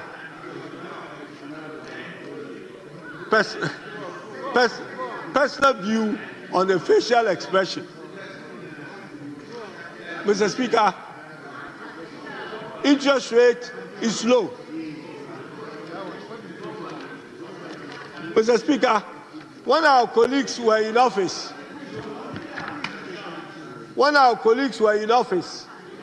when all the borrowing had dried up, when the capital market stopped giving us money, they then resorted to treasury bills.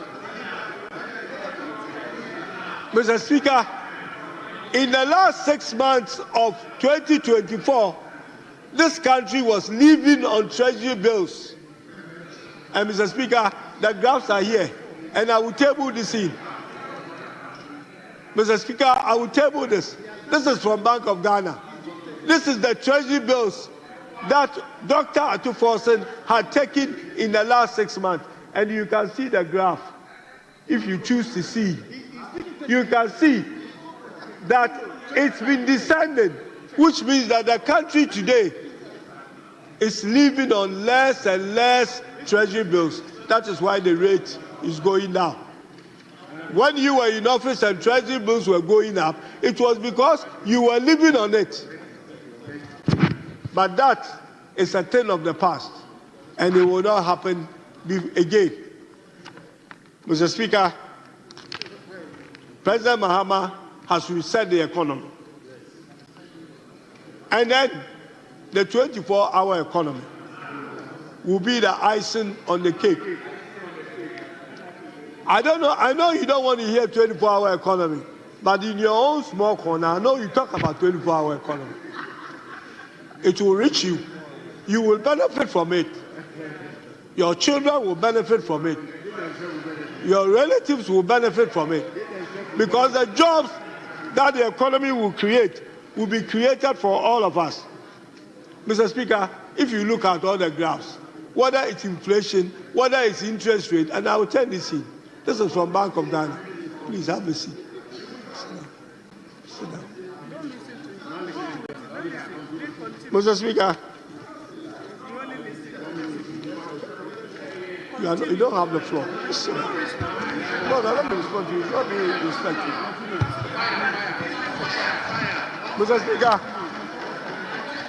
Mr. Speaker, make those who want to hear listen. Mr. Speaker, the economy is on the right path. Gone are the days when you say you have turned a corner and you are still in the bush. You were lost. You never found your way. And today, we have got a government. When I hear my friends on the other side, talking about wanting their roads fixed, wanting some project completed, I ask myself, where have they been in the last 8 years? They got so much, but they've shown so little. And that is why Ghanaian people show them the exit. Mr. Speaker, I know they will stay in opposition for a long time if we continue to do what we are doing. And I know that frightens them. But they should brave themselves, because this economy is not going to turn around to where they used to be. It's never going to happen if they really understand what is going on today. Things have changed. Things have changed. Ghana's economy has changed. Gold board is a game changer. For the last 70 years, this country has never had anything like gold board. For the last 70 years, we have not backed our reserves the way we have. Therefore, we will never be going below 3 months of import cover. No amount of intimidation will change the Ghana we are resetting.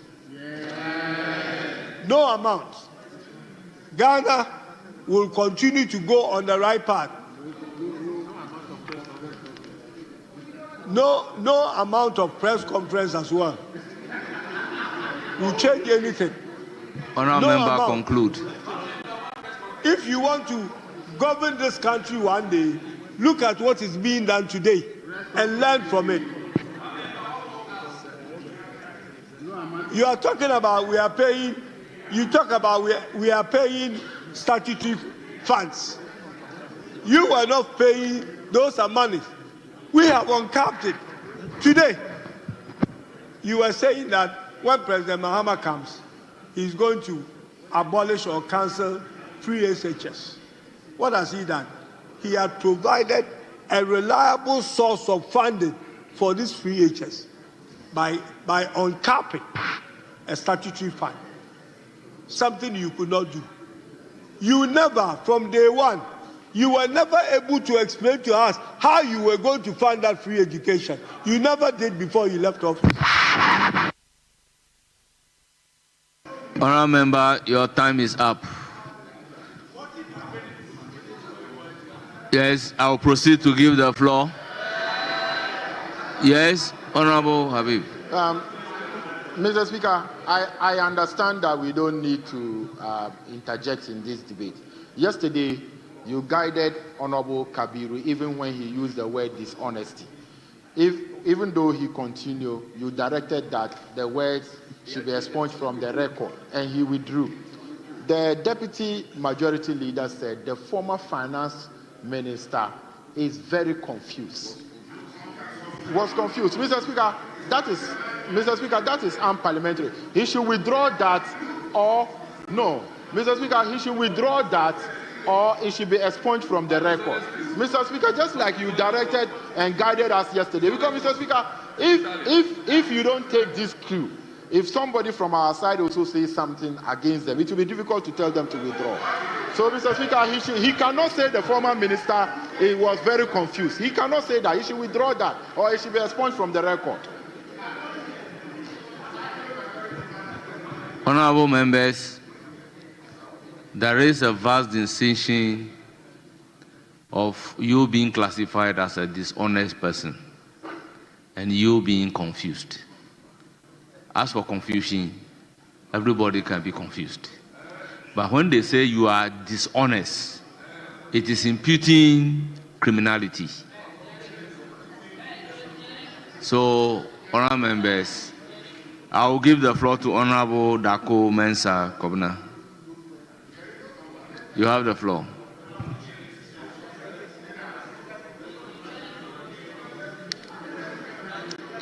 You are speaking for 15 minutes. Thank you, Mr. Speaker, for this opportunity to contribute to this lively debate on the economy. Mr. Speaker, first and foremost, the minister talks about the current growth rate and the input of the agriculture and fishery sectors, 26.4, 16.4 in supporting that growth. Clearly, the Minister of Finance and the John Mahama administration know clearly that they have not grown any agricultural produce. These growth figures had come from our planting for food and jobs, phase 2, and the work that was done by Honorable Hawa Yakubu in the fishery sector. So if they are taking credit for these inputs, for this growth, they should give the FDP government the credit for the work we have done in supporting the growth. Mr. Speaker, this budget review is clear on the issue of NIB. In fact, if you look at page 28, paragraph 139, it is very clear, and it states that we wrongly spent over 30 billion in reorganizing the banks. Mr. Speaker, this statement is very rich. It is extremely rich, especially coming from the NDC. When they know that their cronies, especially Dr. Dufour, NDC Dr. Dufour, is part and parcel of those who have dishonestly misused government money of over 5.7 billion Ghana cedis. Mr. Speaker,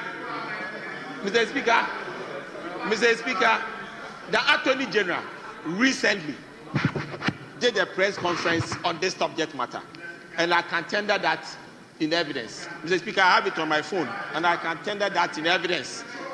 In fact, under this Attorney General, under the NDC terms, they have recalibrated the money from 5.7 to 3.3 under them, when they knew the case in court was 5.7. Yes, Honorable Majority Leader. 5.7 billion can do so much for this country. Let me recognize Honorable Majority Leader. The Honorable Deputy Leader, the former Deputy Minister for Finance, to be talking why they have not been stopped. Let me recognize Majority Leader.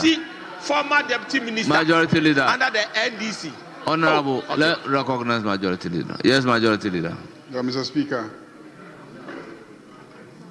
you gave an earlier indication of previous rulings about words that can be used by members to describe individuals during debate.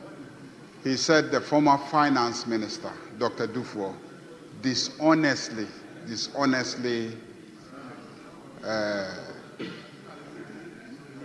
mismanaged. Dishonesty is a criminal offense.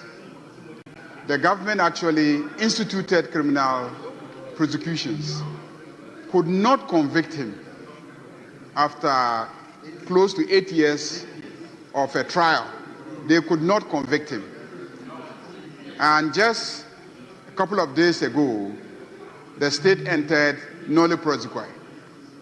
So to stand here and impute criminality to a person that they had an opportunity for 8 good years to establish the criminality and did not establish the criminality until that person benefited from a nolle prosequi. That clearly breaches our rules, and so he has to withdraw that. He has to withdraw. So, honorable member, did you say dishonestly misused or misused? Mr. Speaker. Did you say dishonestly misused or you use the word misused? I use the word dishonestly misused because the case is in court and they have paid part of the money. Then, honorable and there's member. a plea bargain. The honorable member. There's a plea bargain. Mr. Speaker, the Attorney General himself have said it. There's a plea bargain. Honorable member. 60-40. Honorable member. So there's nothing wrong with the usage of my language. In the Constitution,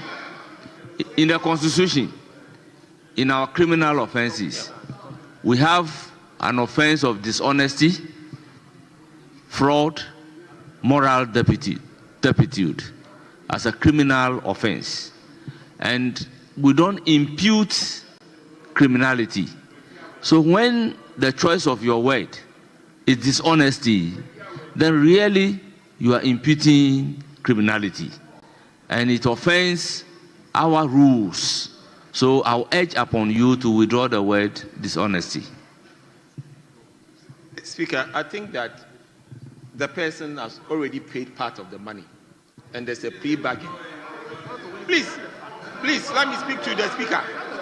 Let me speak to and what were the charges? Honorable what were the member, basis for the charges? Honorable and member, what were the basis for the plea based bargain? on the rules, even if Honorable Kobina Mensah is a criminal, the rules doesn't permit me to come and stand on this particular floor and say you are a criminal.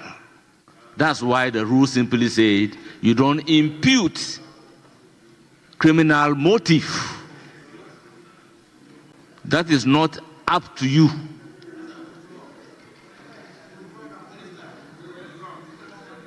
Yes, Honorable Habib. Mr. Speaker, this is part of the reason why I was drawing your attention to something. Mr. Speaker. Mr. Speaker. Mr. Speaker. So, Honorable Habib, Mr. Speaker. Let's settle the issue this way. Look at our Criminal Offences Act. Look at our Constitution. Tell me where the word confusion is a crime.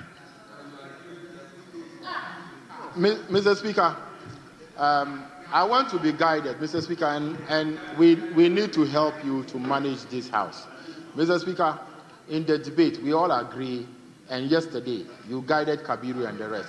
So what I was saying is that, Mr. Speaker, when the Deputy Majority Leader said the former Finance Minister was very confused, Mr. Speaker, do you think it's parliamentary, Mr. Speaker, to say that a colleague is very confused?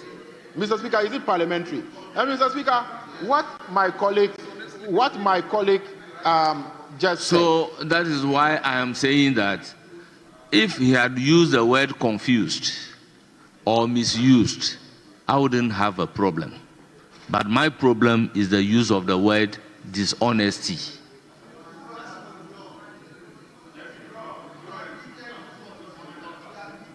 Mr. Speaker, I think the matter in question, the former governor and former finance minister was charged for Honorable available leader, the rules does not permit us to come to this particular house and refer to a criminal. Mr. Speaker, I'm if not that is what the leader, rules I'm permit, tell me that is what the rule says we should do. Because as a leader, you help me guide the house. If that is what the rule says, tell me. Mr. Speaker, then you should guide us with the standing order so that we can be able to, we can guide ourselves very well. Which part of our orders will say that so as a leader, you are asking me, guide ourselves. Look, I'm saying that as a leader, you are asking me, you don't know the provision in our rules that say you don't impute criminal motive. Mr. Speaker, is that what you are telling me today?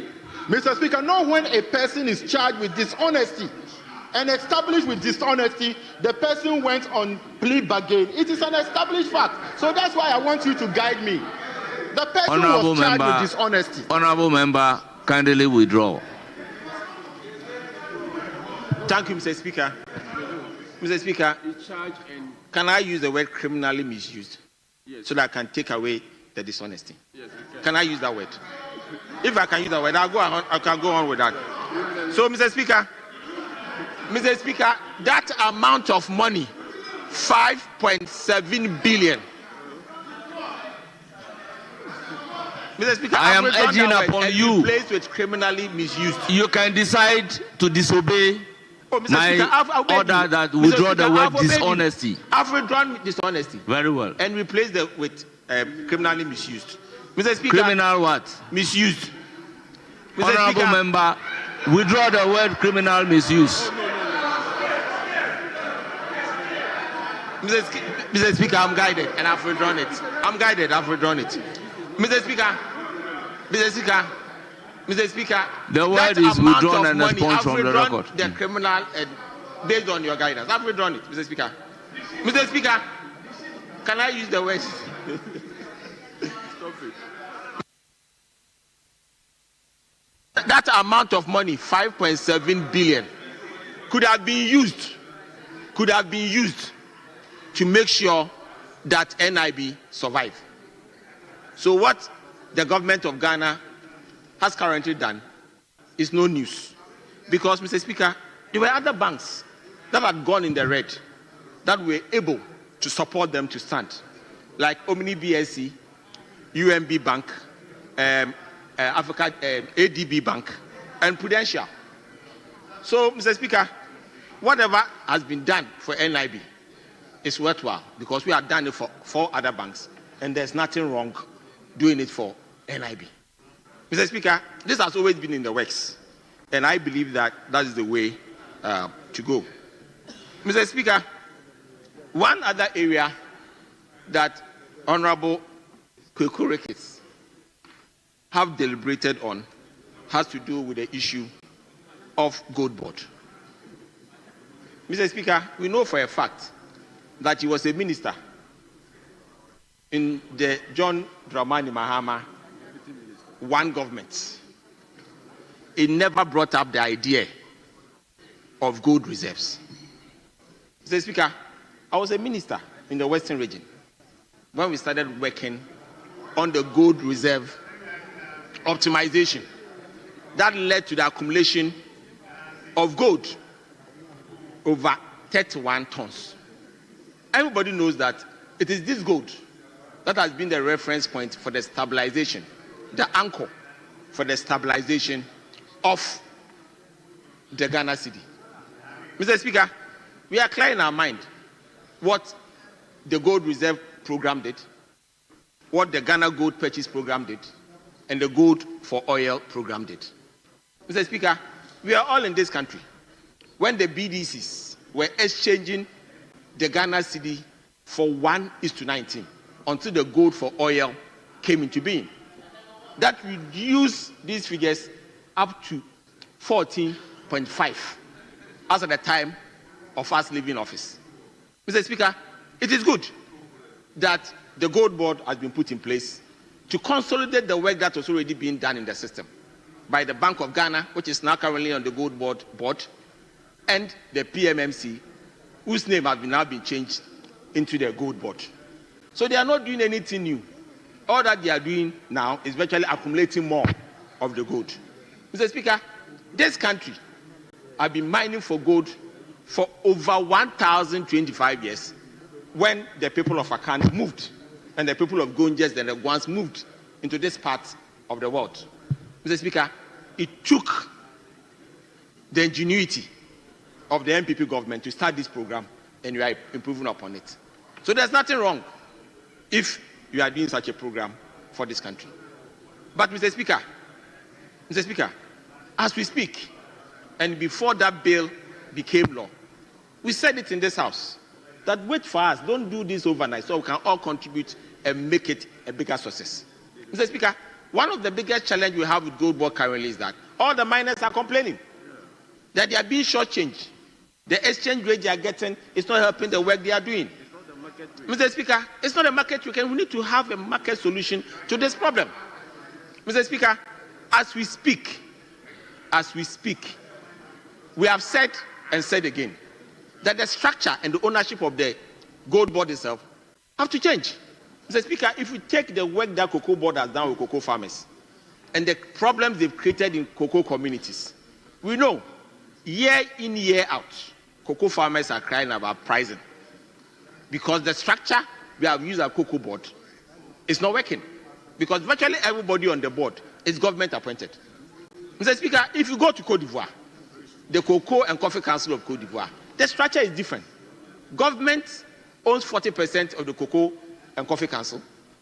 The farmers owe 30%, and the traders also owe 30%. So when prices are being determined, it is collective, it is cooperative, and then the system runs very well. So there are no complaints. Mr. Speaker, today, in the whole of Ghana, there's one aggregator. And the aggregator, even in his hometown, there's no mining there. So he doesn't even understand the system. Mr. Speaker, in the Western region, we produce 60% of Ghana's gold. Yet, there's not a single aggregator in the Western region. Mr. Speaker, this is not fair. Because a sole aggregator would always lead to bureaucracy. And bureaucracy will lead to corruption. We need to change this if we want to sustainably make sure cocoa board, gold board is doing its job into the long term.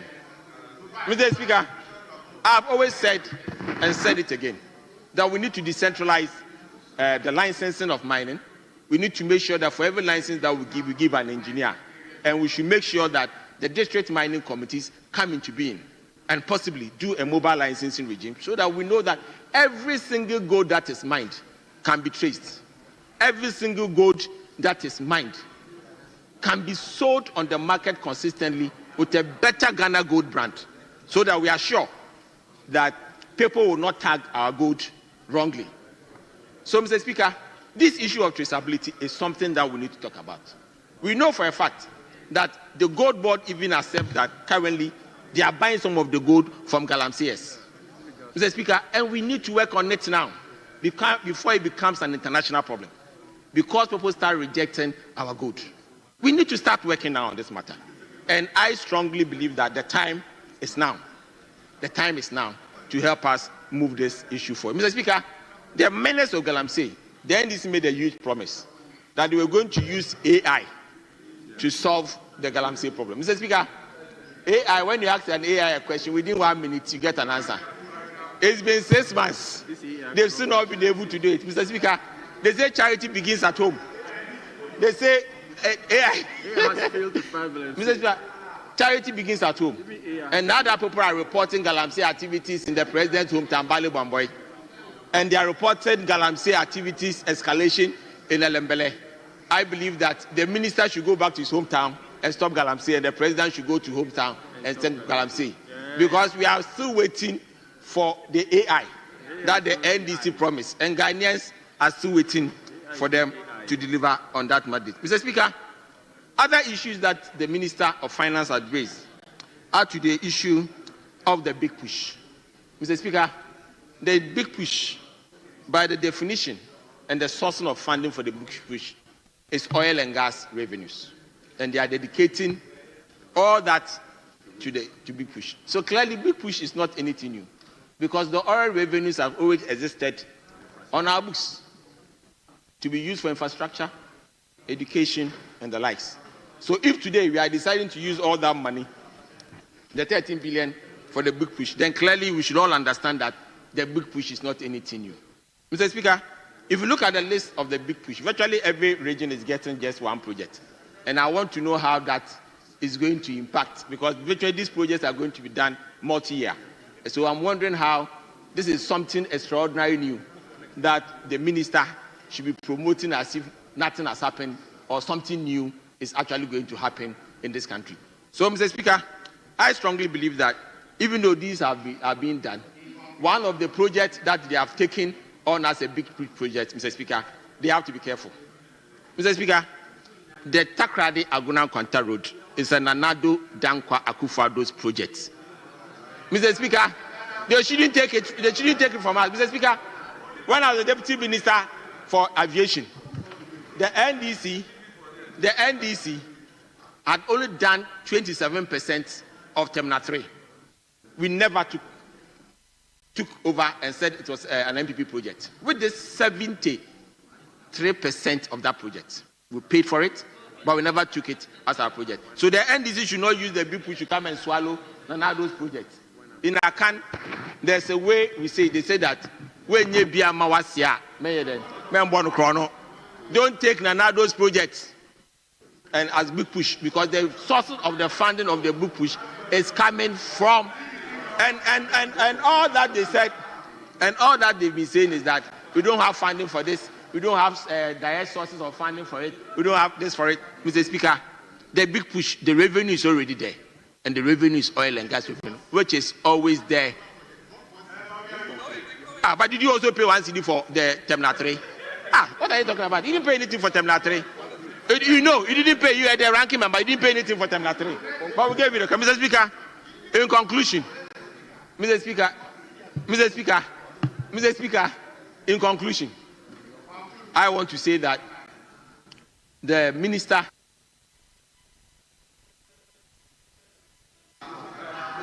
Honorable members, I will then proceed to give the floor to Honorable Emmanuel Kwesi Bejra. Honorable, you have 15 minutes. Thank you, Mr. Speaker. Mr. Speaker, let me also use this opportunity to thank you so much and contribute to the motion and also make some comments on the mid-year review. Mr. Speaker, last year by this time, we were told in this House that mid-year review, we don't need to debate it. Those who were in this House knew very well that mid-year review is supposed to be debated. My colleagues today are debating mid-year review. But when they were on this side, they told us that mid-year review should not be debated. What has changed? Power has changed, and we are resetting Ghana. Mr. Speaker, they were not even here when the mid-year review was given out. They were outside. They decided to go outside and to do other things. But today they are here debating mid-year review. Mr. Speaker, I am happy to state that the resetting of Ghana is not only in math, but the economic resetting. And this economic resetting, Mr. Speaker, is affecting every area of our life. Mr. Speaker, and I can tell you that Get Fund has been able to pay contractors. It has never happened before. That by the 2023, all contractors who have been owed up to 2023 has been paid as at now. It has never happened before. MPP has left a whooping gap of debt at Get Fund. But this government uncapped Get Fund, and as we speak today, 4.6 billion Ghana cedis has been paid to Get Fund. And that money has been used to settle the debt of MPP government that they left. This alone, Mr. Speaker, tells us that we have reset Ghana and will continue to reset Ghana. Mr. Speaker, the free senior high school, we all know. Before the MPP left power, they were talk all over the town. Students were not being fed. Things were not going on well. Today, as we speak now, have you heard from any student that he has not received food? No. It is because, Mr. Speaker, we are releasing money to the schools. We are not giving it to a buffer stock person to go and give them dirty or food that were rotten. Expire rights. Mr. Speaker, we are writing checks to the schools themselves to go to the producers and buy foods that will nourish our brothers and sisters in school. This is the proper resetting we are talking about, where the economy is being resetted, and not only resetted, but the economy is also affecting the lives of everyday Ghanaian in this country. Mr. Speaker, that is not all. When we come to the energy sector, Mr. Speaker, I'm happy to announce that from January this year to this time, 63 communities have been connected to the national grid. And if you take that, Mr. Speaker, it shows clearly that in the next 4 years, every community in this country will be connected to the national grid. It has never happened. And they will not do it too. NPP did not do it. We have come and we are resetting. 63 communities of our various rural areas have been connected to the national grid. And I'm sure very soon, your community that does not have light will also have light. Mr. Speaker, ECG, we all know, has problem. And the debt ECG left is so much that if we are not careful, if we don't reset ECG, ECG will collapse Ghana. And His Excellency John Dramani Mahama, through the minister, has advised that we should have a private sector to support ECG to collect at least the units that you consume should be collected by the private sector. And Mr. Speaker, I can tell you that when we give the private sector participation in ECG, we can recover our debts in totality. Mr. Speaker, we all know that the oil sector was plagued with a lot of trouble. And most of our players in the industry have left the country, all because of one decision to unitarize our oil block. And Mr. Speaker, when this government came, His Excellency decided that let's leave that policy and open it up. Today, as we speak now, we have major players like Moben Ezon has come back into the industry. We have major players that has come into this country to support us. And I can tell you that Tallow Oil has decided to continue, and if we give them the go-ahead, new blocks will be drilled again, and there will be more oil in the country.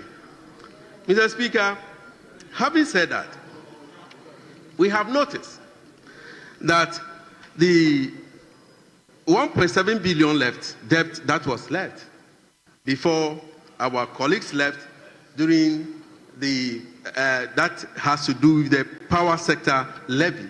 Mr. Speaker, we have cleared most of the debt.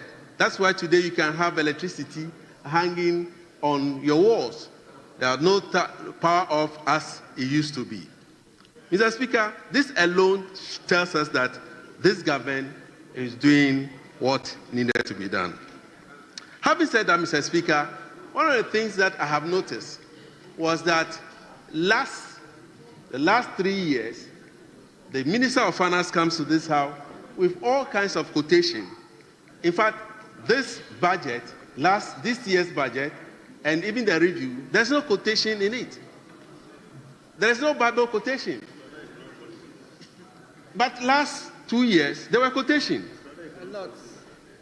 And last 3 years, there were quotation.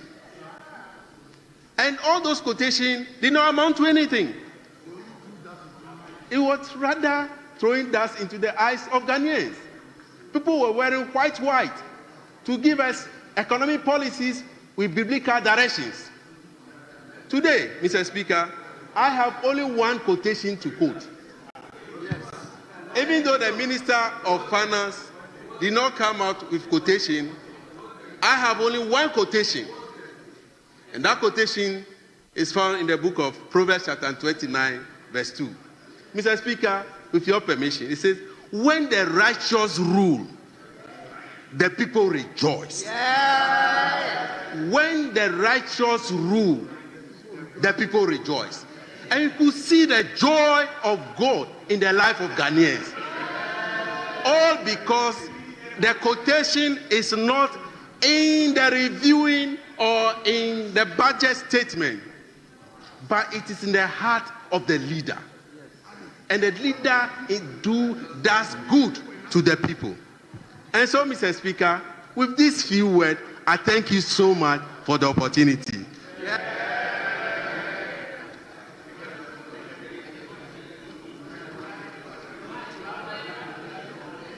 Honourable members, I will then proceed to give the floor to Honourable Nana Ajay Bafo Ewa. Thank you, Mr. Speaker, for the opportunity. Mr. Speaker, it is obvious that after 8 years in opposition, our learned friends have not learned anything. They are back to their unprecedented ways and touting of achievements that don't even exist. We saw it. We saw it. Before you were booted out in 2012, you told Ghanaians that 2016, you told Ghanaians that you had done what was unprecedented. You published green books and you were dancing in supposed glory that didn't exist. Ghanaians quietly watched you and booted you out. You are back. It is obvious that you've not learned anything. That is why you are touting gains that you have not contributed to in 7 months. The Deputy Speaker, the Honorable Deputy Majority Leader, he is an economist, he is a finance person. He knows very well that no economic program or policy bears fruit in 7 months. No economic program, you know it. You know it. You know it. You know it.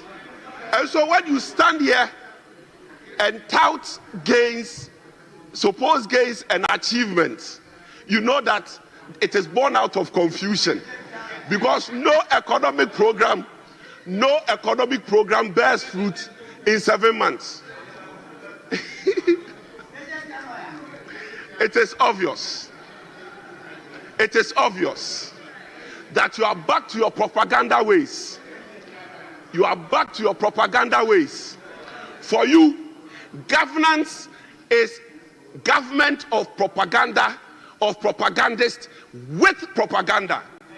And so you are back to it again. You are back to it again. Even before the Gold Board Act, was passed, you were telling this country, the people of this country, that because of the operations of the Gold Board, the city has stabilized. You are telling us, how can you operationalize something which is not in operation? Tell us how. It is only with you, because for you, governance is all about propaganda. You are back at it again. You are back at it again. You are so fixated. You are so fixated with the new patriotic party that you've taken up a course of study. You've taken up a course of study known as MPP Governance and Economic Studies. So instead of focusing on government, instead of governing, all you talk about is MPP did this, MPP did that. You have the power. Govern and let us see. You have the power. Govern and let us see. Govern. You have the power. Mr. Speaker. Mr. Speaker. On 20th of March this year, when you brought the budget to this house, we told you that the big push did not have details. But because you have the numbers, you sat there and said, yeah. Today we have been vindicated by the Minister of Finance. Today we have been vindicated by the Minister of Finance. The supplementary budget he brought, he has now provided the details. He has now provided the details. You have numbers, we have insight. We have numbers, we have insight. What we see sitting down, you standing on each other in multitudes of 187, you don't even see. You don't even see. You sitting down in multitudes, standing on each other's shoulder. Mr. Speaker, it is obvious that you are still stuck in your propaganda ways. And so, the details of your big push and priority projects, and your priority projects, you have told everybody, you have made everybody to believe. You have made everybody to believe that you were going to do you are going to complete the military hospital in Kumasi, but you brought your budget in Ashanti region, but you brought your budget and it is not even here. It is not part of your priority projects.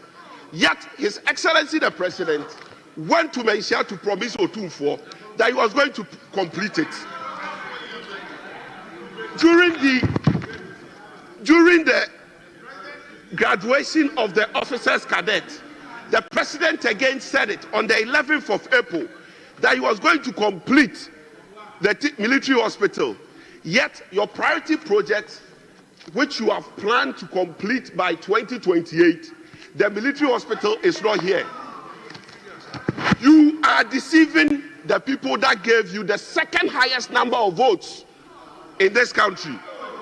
You are deceiving them. All the things you want to tell them were not true.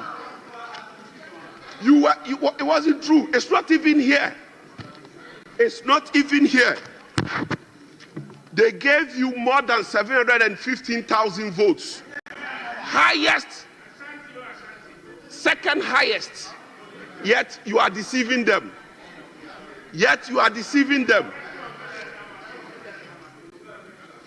Mr. Speaker, we need to move away from the propaganda. We need to move away from the propaganda and govern. And govern. You are back at it. We are learning in humility. We are learning in humility. And we'll come back better. You told us we were going to do the women's back. There's nothing in the budget. 24-hour economy, zero. All the things you said you were going to do, you are pursuing it and pushing it with propaganda. It's just a matter of time. You will be exposed. I don't need facts. Do I need facts? It is enough that all the things are not here. I don't need further evidence to demonstrate to the people of Ghana that you are back at your propaganda ways. You are back at your propaganda ways. You are back at your propaganda ways. 419, 419. You are back at your propaganda ways. Settings. Government of settings. QNet government. Honorable member, what is 419? Mr. Speaker, very respectfully, Mr. Speaker, you are entitled to take judicial notice of 419. Honorable member, the Hansard will bear me out that whilst I decide, I used the word 419 and I was asked to withdraw. So kindly do the same by withdrawing. Okay, Mr. Speaker, I withdraw and substitute it with QNet. QNet. You see, it is important. It is important that we give meaning to democracy and let Ghanaians begin to have hope in democracy and not make it seem that it is government as usual, and not make it seem that it was because you desperately wanted to come to government, that is why you made all those promises to them. That is what it seems now. That because you desperately wanted to come into government, you kept making promises to them. That's what it seems. That is what it seems. You have the steer. Govern and let's see. You have the steer. You have the steer. Govern and let's see. Ghanaians are watching you. Mr. Speaker, we need to protect our democracy by keeping our word. It is increasingly becoming obvious that the confidence of Ghanaians in politicians, Mr. Speaker, is running out because of things like this. And so, Mr. Speaker, very respectfully, I would commend the Minister for Finance for taking a cue from us. He should continue to take a cue. And I'll urge, in conclusion, my brothers on the other side, that instead of joining the chorus of here, here, here, here, here, here. Open your eyes.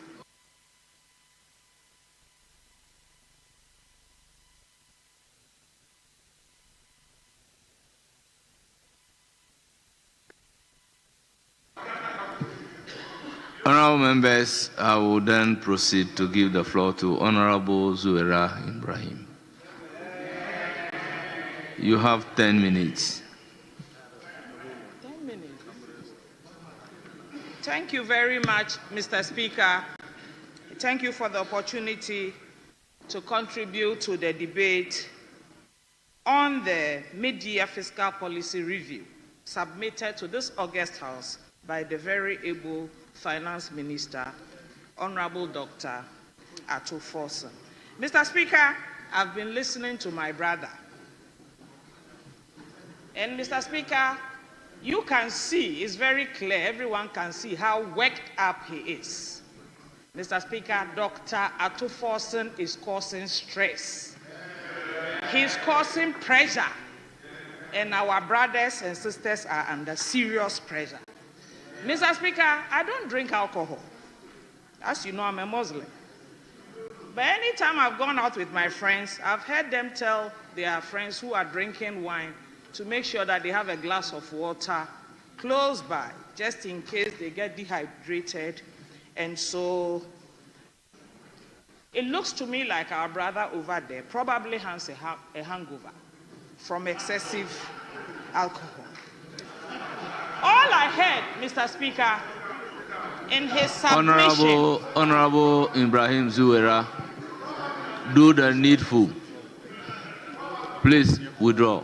Thank you, Mr. Speaker. I'm guided. So... It is accordingly expunged, ordered to be expunged from the record. Over was propaganda. You are into propaganda again. And I'm wondering how this beautiful document that they ran away from represents propaganda. Mr. Speaker, you see, when you refuse to attend lectures and you enter the lecture room and the question that is thrust to you says, describe an antelope. And because you didn't come for the lecture, and your father has raised rabbits at home, you say at this juncture, what is a rabbit? That is exactly what my brother is doing.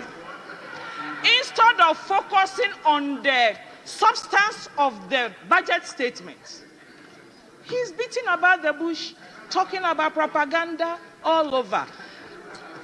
Dr. Ato Forson did not engage in propaganda on the 24th of July. He came here to this house, this very respected house, and presented to us the true state of this country. What he and the Mahama government have done since 7 January when they assumed office as government of this country. Mr. Speaker, how do you walk out of a budget presentation and come back to debate it? Mr. Speaker, I'm not a lawyer, but I know that when you run away from service,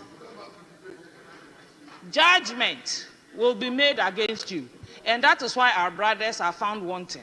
They realized that yes, they ran away, but the debate was going to ensue.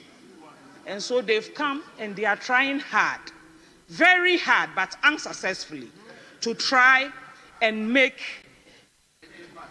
zero impact of their debate. Mr. Speaker, in communication theory, face-to-face communication is always the best method of nothing comes close to face-to-face communication. The Honorable Minister was here. He presented the statement. We all sat here. We watched him. We saw him. We saw the cues. We examined the body language. We heard his choice of words. And it resonated with that. It's the most enduring form of communication. And so if you choose not to engage in a face-to-face, but decide to rely on two-step flow. Again, another communication theory. Hearsay. I take it, I tell Honorable Rahel, then we add pepper here, we take out sugar, we put too much milk, and distort the communication. That is what our brothers are suffering. They should have sat here, and listened to Dr. Atuforsen and watched him as he presented the budget. You make more meaning of what the finance minister is saying. Mr. Speaker, I will urge my brothers. Yes, walkout remains a tool, boycott remains a tool, but they must watch it. Their constituents are watching them. By walking out of the statement, they told their constituents that they are not happy for them, because I know that their constituents are very happy with the work of Dr. Atuforsen. Everybody in this country is very happy with the work of Dr. Atuforsen managing the economy. Mr. Speaker, this morning on Atinka Radio, as I drove here, a gentleman called in. He says he's called Frimpong Nana. He said, na yesi minority for ne se budget ne nye. Na adanya Ghana ha na ye nyina ne yeti. Me na me bako school a me de 600 cedis me ya shito a me nya bottle 4. And then the same 600 me de shito me nya 8 bottles. E chere say anwa ne boaba form, tomatoes boaba form, Keta school boys boaba form, meko boaba form, ginger boaba form. That is what the man said on radio. Mr. Speaker, to which he said, the minority cannot pretend that they haven't seen what is happening in this country. That he used to spend 600 cedis preparing his child's shito before January this year. And he always got 4 bottles. With the same 600 cedis today, Mr. Speaker, he makes 8 bottles of shito. And what that means is that the price of fried oil is gone down. The price of tomatoes is gone down. The price of pepper, Keta school boys, ginger, garlic, everything is reduced. So he's making more shito with 600 Ghana cedis. Now, so if you sit in this chamber and these people voted for you to come here to protect their interest, and you say that as for you, that news is not good news for you, as the accounts will say, and you will go and meet them there. I challenge my brothers and sisters on this side to go to their constituencies and call town hall meetings and listen to what their constituents will tell them and ask and check whether it resonates with their own activities in this chamber. They are the people who brought us here, and we have a duty to protect their interests. Mr. Speaker, pre-mixed fuel. I have managed the Salaga South constituency for 4 years. This is my 5th year. And at every turn, the issue of premix was a huge headache. Everybody who picked their phone called the MP to find out why they were not getting premix. Mr. Speaker, they were buying petrol and diesel and mixing it in a certain ratio to fuel their engine boats to go fishing. Today, premix is all over the place. Nobody is quarreling about premix. Our fisher folks are able to go on their fishing activities without stress to the MP. So if you are an MP on this side, and your constituency sits along the Volta Lake or at Elmina, and you are not happy, then I don't know what will make you happy. Mr. Speaker, Dambai, the Honorable Finance Minister announced the construction of a bridge across the Volta Lake at Dambai. And the people of the Eastern Corridor, including my beloved Salaga South people, are overwhelmed. We are excited. We are excited because, Mr. Speaker, once that bridge is constructed, I travel 7 hours from Accra to Salaga. I don't have to go and wait at Dambai for the ferry and be told that the ferry is broken down. Sometimes the ferry comes, an articulated truck full of yams and other goodies, has blocked the way, created a problem. The raft cannot be lifted. You are stuck behind the lake. And this is a crossing, Mr. Speaker, that takes us 25 minutes. But people who travel on commercial vehicles from Accra to my constituency leave Accra at 4 p.m.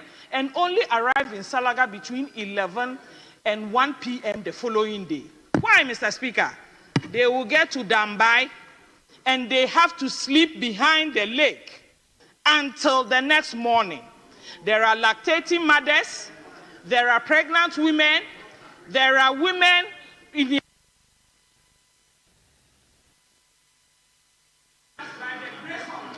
Honourable Member, your time is up. Yes, I will give the floor to Honourable Asensu Boachi. Honourable Asensu Boachi, you are speaking for 15 minutes. Yes, Honourable Ahmed. Thank you very much, Speaker. Speaker, just to first of all commend you for directing our sister to withdraw those unprintable words. Speaker, I'm just calling your attention to this house. It's an August house. Our debates should flow, and it should be free of any insults or any forms of unprintable words. I think that we should be very decorous in our submissions so that we can move on. We are brothers and sisters, and that's my prayer. I mean, if you stand here and say certain things, when we go out, people take them different. And Speaker, you don't want me to repeat that. I mean, let's just be decorous, that's all. Honourable Member, you are right. I entreat everybody to read standing order 1, 2, 3. Yes, Honourable Asensu Boachi, you have the floor. Thank you. Thank you, Mr. Speaker, for the opportunity to contribute to the debate on the 2025 Media Fiscal Policy Review, particularly on the important subject matter of road development. Mr. Speaker, as a former Minister for Roads and Highways, and also a member of the Roads and Transport Committee, I've had the opportunity to carefully look at the list of projects presented under what the government calls the Big Push Program. And I must say, Mr. Speaker, with the greatest of respect, this so much talked about push is neither balanced, nor big, nor strategic. I say this because, Mr. Speaker, I believe strongly that it's just a political program rather than economic efficient program. One, Mr. Speaker,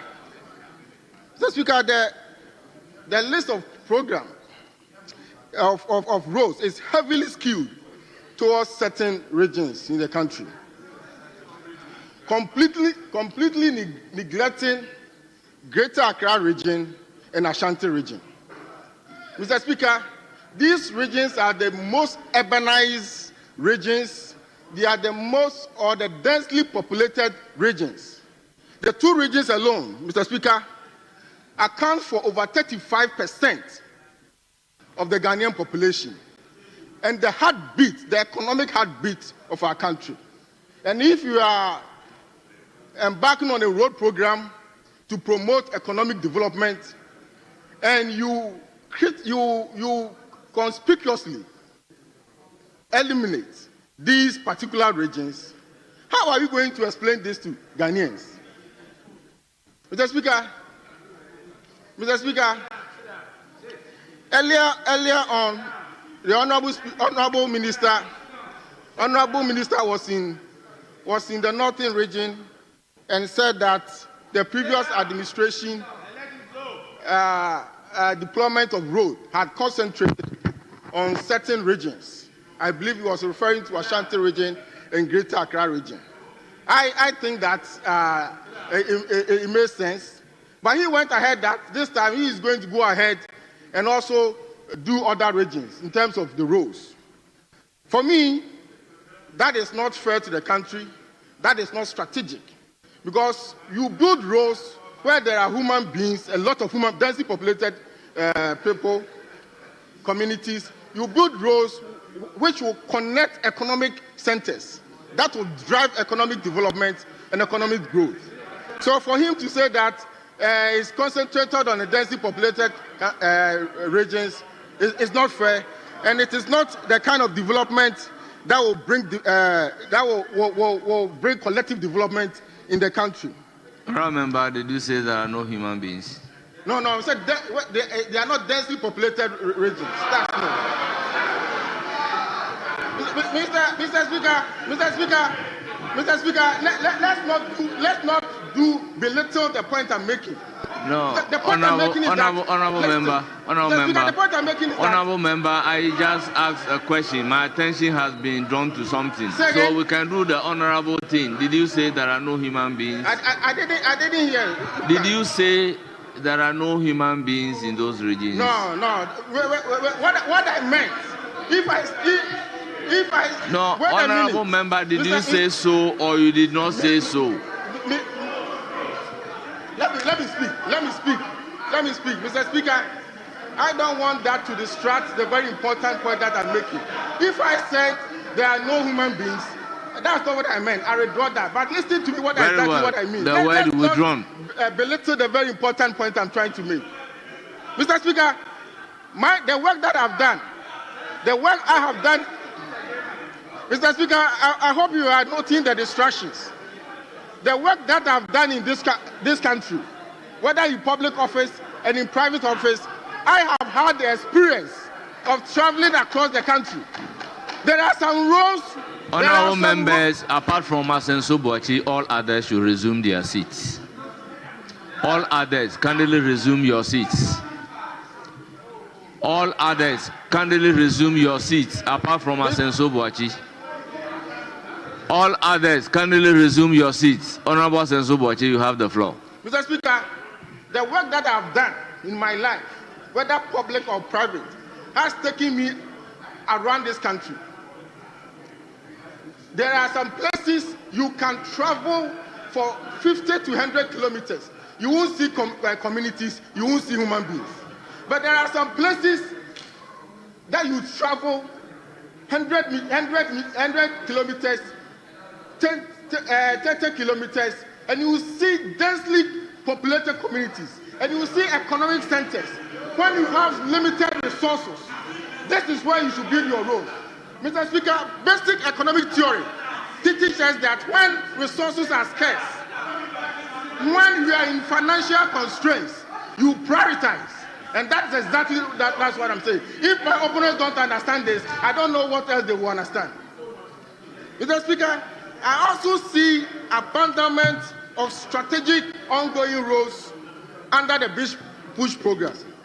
Mr. Speaker, the Honorable Minister of Roads today rightly acknowledged that the Accra-Kumasi Road is the most, as a planner, I will call it the most important road in the country. The roads with the most traffic. And already, as a result of effort to bring interventions to increase mobility and enhance traffic flow, there are a series of interventions on that corridor. One of such interventions is the rehabilitation of the existing road. Many parts are deteriorated. I'm an MP from Kumasi. Every week I'm on the road. There are interventions going on that particular road. As I speak, the big push does not capture. Mr. Speaker, another area that the big push did not capture is the ongoing bypasses. There are 4 important bypasses going on. One at Osino, one at Enyem, one at Enyeresi, one at Konongo. Mr. Speaker, yesterday I came from Kumasi, and when I reached Konongo, I spent over 2 hours in traffic in Konongo. It's because of this reason. It's because of this reason that is why the interventions are being implemented. Listen to me. It's because of this that is why the interventions are being implemented. As we speak, these bypasses has achieved very significant achievement rates. For instance, bypass from Osino, the southbound, has achieved 78%. Osino northbound, 68%. And Yinem bypass, 58%. And Yinem bypass northbound, 100%. So they have all achieved significant completion rates. Mr. Speaker, what stops the government from completing these bypasses that will reduce the travel time from Accra to Kumasi by 3 hours? Now the minister is saying that they are going to construct a 6-lane expressway, totally different from the existing intervention. First of all, the president, with the greatest of him, the greatest of respect to the president, he was in Kumasi a couple of weeks ago. Will you listen to me? Listen to sense, wisdom. Listen to wisdom. Honorable Asensu Boachi. Listen to words of wisdom and stop the heckling. Honorable members, Honorable Asensu Boachi, to say that they should listen to sense. Please, kindly withdraw listening to sense. What I mean is that they should listen to words of wisdom. Mr. Speaker, kindly withdraw listening to sense. And they are not allowing me to flow because they know I'm making a good point. Honorable Asensu Boachi, will you withdraw listening to sense? Mr. Speaker, I withdraw listening to sense and replace it with listening to words of wisdom. Thank you very much. You can make progress.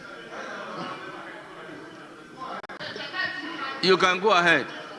Mr. Speaker, basic economic theory tells us that resources, when we know that they are scarce, we have to prioritize. And already there are existing interventions. If you are able to complete these bypasses, it will reduce the travel time by 3 hours. Then what will be left is 98 kilometers of undualized road. For me, that is where the government should concentrate on and complete. Once that's completed, we would have a dualized road from Accra to Kumasi. But the president was in Kumasi the other day, with the greatest of respect to the president. He said that they are going to construct a new expressway. And he went ahead to say that it will start next year and it will be completed at the end of his second term. Mr. Speaker, the Minister of Roads is here today. He told the media that they have now hired a consultant to do feasibility studies. If you have not conducted feasibility study, you don't know the extent of the work. You don't even know how much it will cost. On what basis did the president tell the nation that the project will start next year and complete at the end of his term? What it means is that the minister didn't brief the president well. He got the president confused and he made the president only made a path rather than a rational statement. Mr. Speaker, there are also some critical roads. There are also some critical roads that are started that this BIS program has not captured. One of such roads is Kokobin and Nyakwanta Road. It's very important. Those of you who play on the Kumasi to Obuasi Road, you can see that you can sit in the traffic for about 5 hours. And last year, we began the construction of this road. The big push refused to capture this road. There's also Solawa, that the contract was signed last year. Solawa is a very important road. The big push didn't capture the road. At Tebubu Kwabi Danso, when I was a minister, that road was under construction. Honorable Chumesi is here. When I was a minister, that road was under construction. It wasn't captured under the beach program.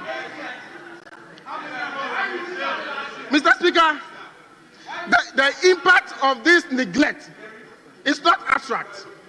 It will affect productivity. It will affect national growth, and it will affect development. Mr. Speaker, another important one is the interchange. I have seen 1 or 2 interchanges that were not captured under the big push. One is the Takrady PTC. Of course, that project stopped because of the debt exchange program. And the same as the Nungwa interchange. I was hoping that given the importance of interchanges in unlocking mobility and helping in the development of the urbanized communities, I thought government would capture this in the big push, but it's not part of it. Mr. Speaker, I've also seen a deliberate misinformation and repackaging of existing roads as part of the big push, as though they initiated it. I have no problem with that. The constitution of this country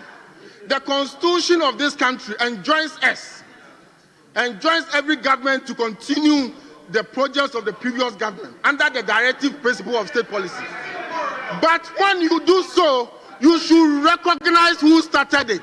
You should do so and recognize who started this. Development is a relay. It's not rivalry. That you package somebody's roads that you have started and say that you are the one doing it. Mr. Speaker, before I resume my seat, there's one thing that I also want to correct. The finance minister is on record. It's on record to have said that government secure loans to construct Swami and Ofanko interchanges, and we use it for other things. I think that's quite unfortunate, because we were all in this house when the government brought a loan facility of $750 million.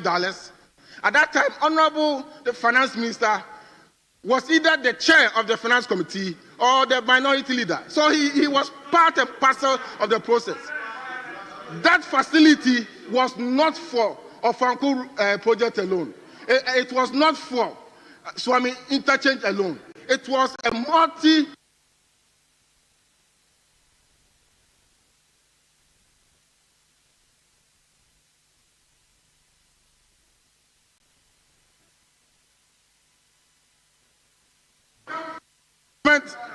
the rest of the funds were to come from government of Ghana financing.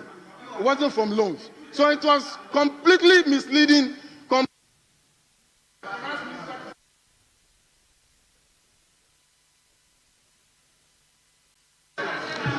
Honourable Member, your time is up.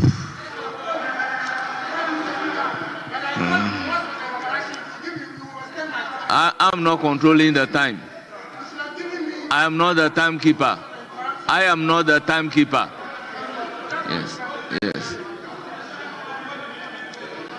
I will then proceed to give the floor to Honorable Kwame Agboja, Minister for Roads and Highways. Yes. Mr. Speaker, I thank you for the opportunity. Yes, yes, yes. Thank you very much, Speaker.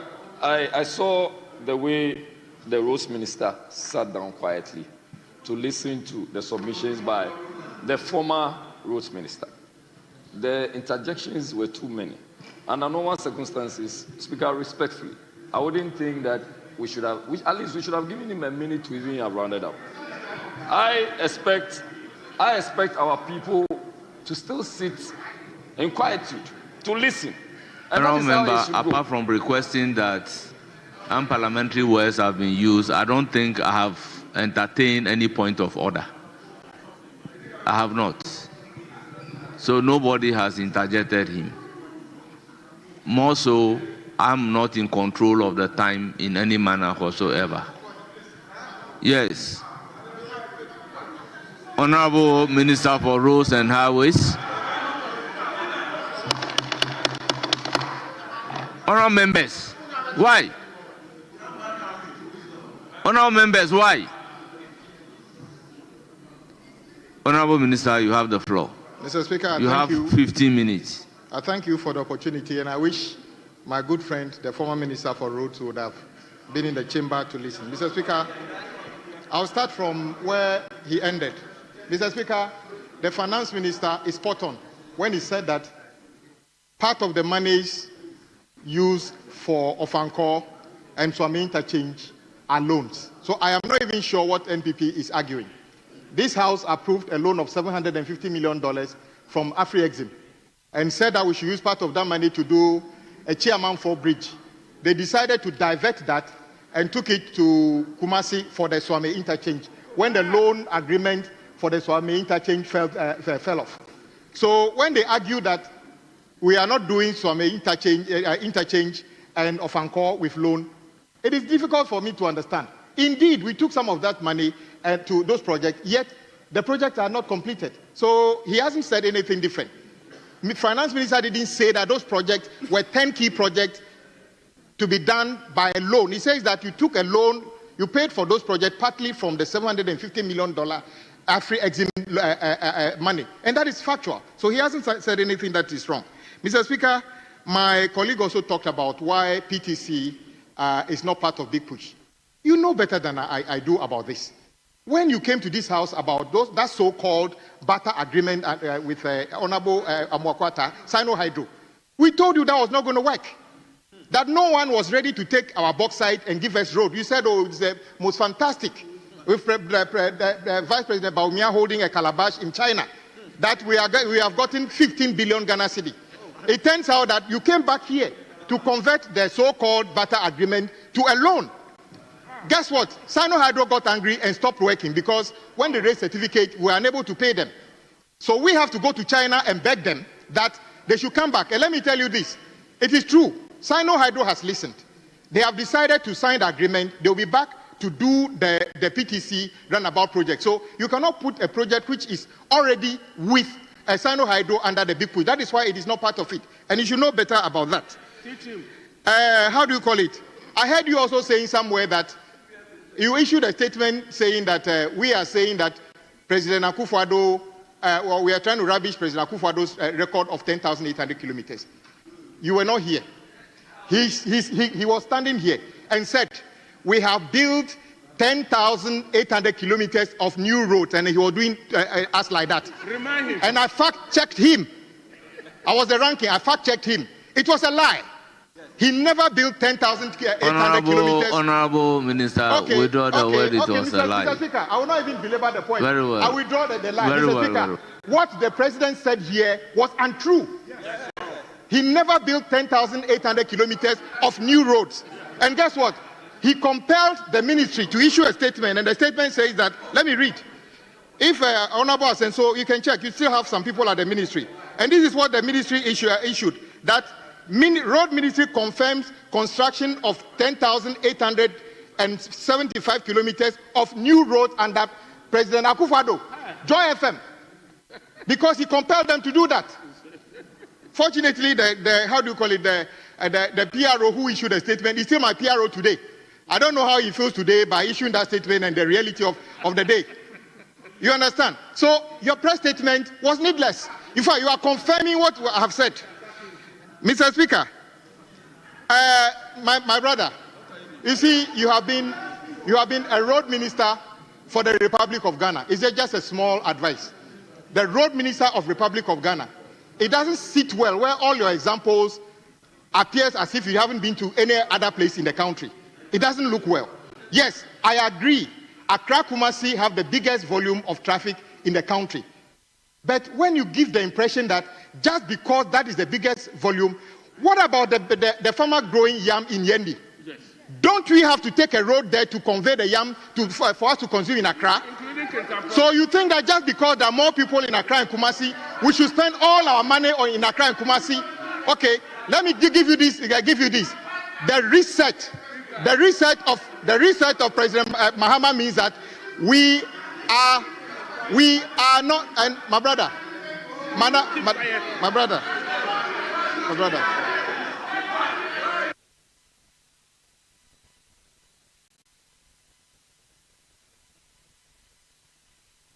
Please, Honorable Bondi, resume your seat. Honorable Bondi, resume your seat. Honorable Minister, you have the floor. Mr. Speaker, my good friend, the road minister, should just learn, former road minister, should just learn from his leader. Before I took the podium, he advised that when you were speaking, I never even moved my body. I listened to you.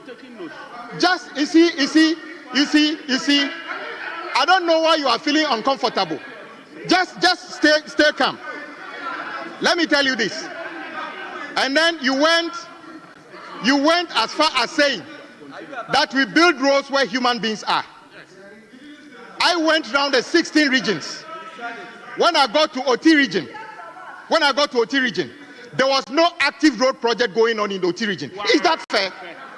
Is that fair? Guess what? Reset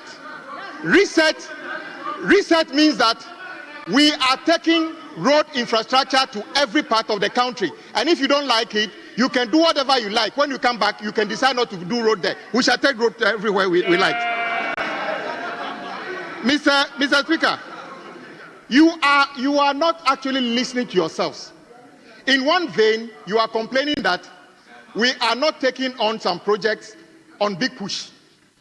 On another vein, you are saying that some of the projects you are taking on as big push are your projects. Which one is which? Do you want us to do the project or not? And guess what?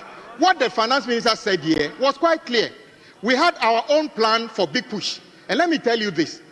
Every single region in our country is touched by the proposed big push projects.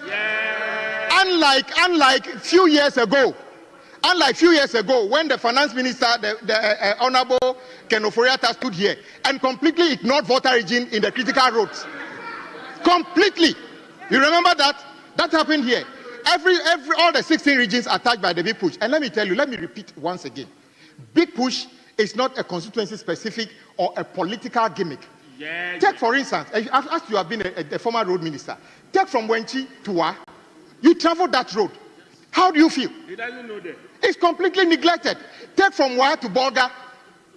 The reason we don't find vehicles on Wa to Bolga is because it's a death trap. Yes, I agree with you. You can drive for hours, you don't even see any vehicle. It's because the road is terrible. When the road is good, people will ply it. So President Mahama decided, in about 2 years, we shall reconstruct the road from Bolga to Wa. What is wrong with that? I agree that sections of that road are currently under contract. Just sections. A vast majority of it is not under contract. So a big push is a national program to address the inefficiencies along the major corridors. And guess what? You talked about which region is not captured. So when we want to do a bypass around Kumasi, the eastern quadrant. Currently, when you are from Accra going to Kumasi, or you are even going to the north, you need to drive straight into Kumasi, get stuck in the traffic. We are saying that we are building a bypass. The first portion of the bypass is when you get to Ejisu, you do a detour at the back of Anita Hotel, and then you take that quadrant all the way to hit the Mampo Road. What is wrong with that? And then when we say you get to Sunyani, we do, in fact, we started the Sunyani Ring Road. And then when you came, you abandoned it. We are saying we are going to complete it. What is wrong with that? Tamale is one of the fastest growing cities in West Africa. Go to Tamale now, going around is a problem. We say we are completing and expanding the third ring road. What is wrong with that? What is wrong with that? Now let's come to Accra. I agree that the exit and entry points of what do you call Accra are very bad. The Ofankor Road. As of the time you were leaving office, the contractor has raised certificate of $77 million. You didn't pay him, you left. Now people are doing demonstration. Just this week, we paid that contractor over 300 million Ghana cedis so that he can continue the work. Why are you not commending us for that? And then we are saying that since we don't have any dedicated fund, we are putting that project as an additional burden on the big push. And you don't like it? And then you go to Kaswa Winneba. Of course, the money has run out. The worst that will happen is that the contractor will leave site. President Mahama does not want any of those projects to be abandoned. He said carry it on as additional big push project. You don't like that? What are we talking about here? And then I heard you talking about motorway to Central University. Honorable former minister, you and I know that when you came to this house to give that contract to BHM, I suggested here BHM was not a construction firm. Teach him. Was a management firm. That company it was only last year that company bought a construction firm. That is why they were struggling to do the road. So phase 1 is what they are struggling to do. So the phase 2 is not even an NPP initiated project. The phase 2 is not under contract. And we are carrying it on as a big push project. You should understand this thing. We are quite clear in our minds what we are doing. It is not politics. It is not politics. And I agree with you, you did your best. But the contractors were not listening to you. Because maybe you were afraid of them. I say, if you are a contractor, Ghanaian or foreign, if you breach our laws, we'll deal with you. That is why when I stood here and said that the Indian company that took our $30 million, pretending that we should terminate the contract, I will not. They either build a road worth $30 million or will find ways of taking our money. You can't go for our money. It doesn't matter. We are taking our money. So help me retrieve the 30 million that is supposed to use to do Savelugu to Walewale. Help me. Where is Dr. Kabiru? Help me retrieve the money. Because I need that money to pay contractors who have worked and are not being paid. So help me do that. So I don't know why you are not helping me doing this. And then there's something I need to explain. Big Push is not the only road project we are doing. Big Push, and I want to say this to all our compatriots across the country, Big Push is a special vehicle to address the interconnectivity of our region to our national capital. It is not about Adaklu or Swami or anything. In any case, I've also heard Swami Interchange. Yes, the loan for Swami Interchange is a 10-key and a commercial agreement. When you declared yourselves bankrupt, the contractor decided that the bank said they will not give us the money. When you say we should complete it, with money from where? But even that, President Mahama says, take it on. So we are taking the completion of the Swami Interchange. We are taking on the completion of the Swami Interchange as part of Big Push. We are taking on the completion of the Swami Interchange and on Big Push. What is your problem about that? Mr. Speaker, the other thing that we need to deal with is there's this lack of understanding about some over 160 districts that we have identified as the most deprived of roads. And we are saying that some of those districts are largely agrarian in terms of their economic activity. Yam growing areas, rice growing areas, food we consume. And we are saying that instead of spending 70% of our road budget on Accra and Kumasi building additional interchanges, the real economic value of our country comes from agriculture and mining and tourism. Let's tap into those things. So we have identified those 160 districts, and we are saying that out of equity, we shall devote more resources to upgrade the roads in those districts. That is what we are talking about. It is, can Ofori Atta and the NPP declare the country bankrupt? And then let me conclude with this. Honorable Road Minister. The situation of our roads in Ghana is a very terrible one. And I want the House to join us address this. Everybody, including every colleague, including myself, the road in our backyard is very terrible. There's nothing wrong if the finance minister decides that instead of sharing our oil resources, building astroturfs here and there, mainly in your constituencies, mainly in your districts. Yes, the record is there. Instead of doing that, let's build roads that everybody can use. There's nothing wrong with that. There's nothing wrong with that. Yes, astroturf is good, but you see, today, put astroturf on one side and road on the other side. Honourable member, conclude. 1 minute. Let me conclude by saying, Mr. Speaker, we are clear on our minds. President Mahama's reset means that the road network in our country must improve. And we are making a commitment.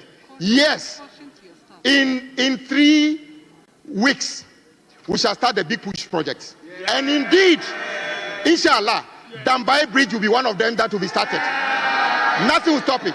And the last question, Mr. Speaker, if you are a contractor, a consultant, and then you partake in road project from now, and you do a shoddy work, you will be forced to take an insurance, and we shall cash the insurance if you do a bad job. And all those who have taken government money for works they have not done, let me tell you, we are already investigating some of them. We are coming after you. If you are thinking of doing a new project, Honorable, your time is up. Your time is up. It shall have good road. Thank you very much for the Thank you. opportunity.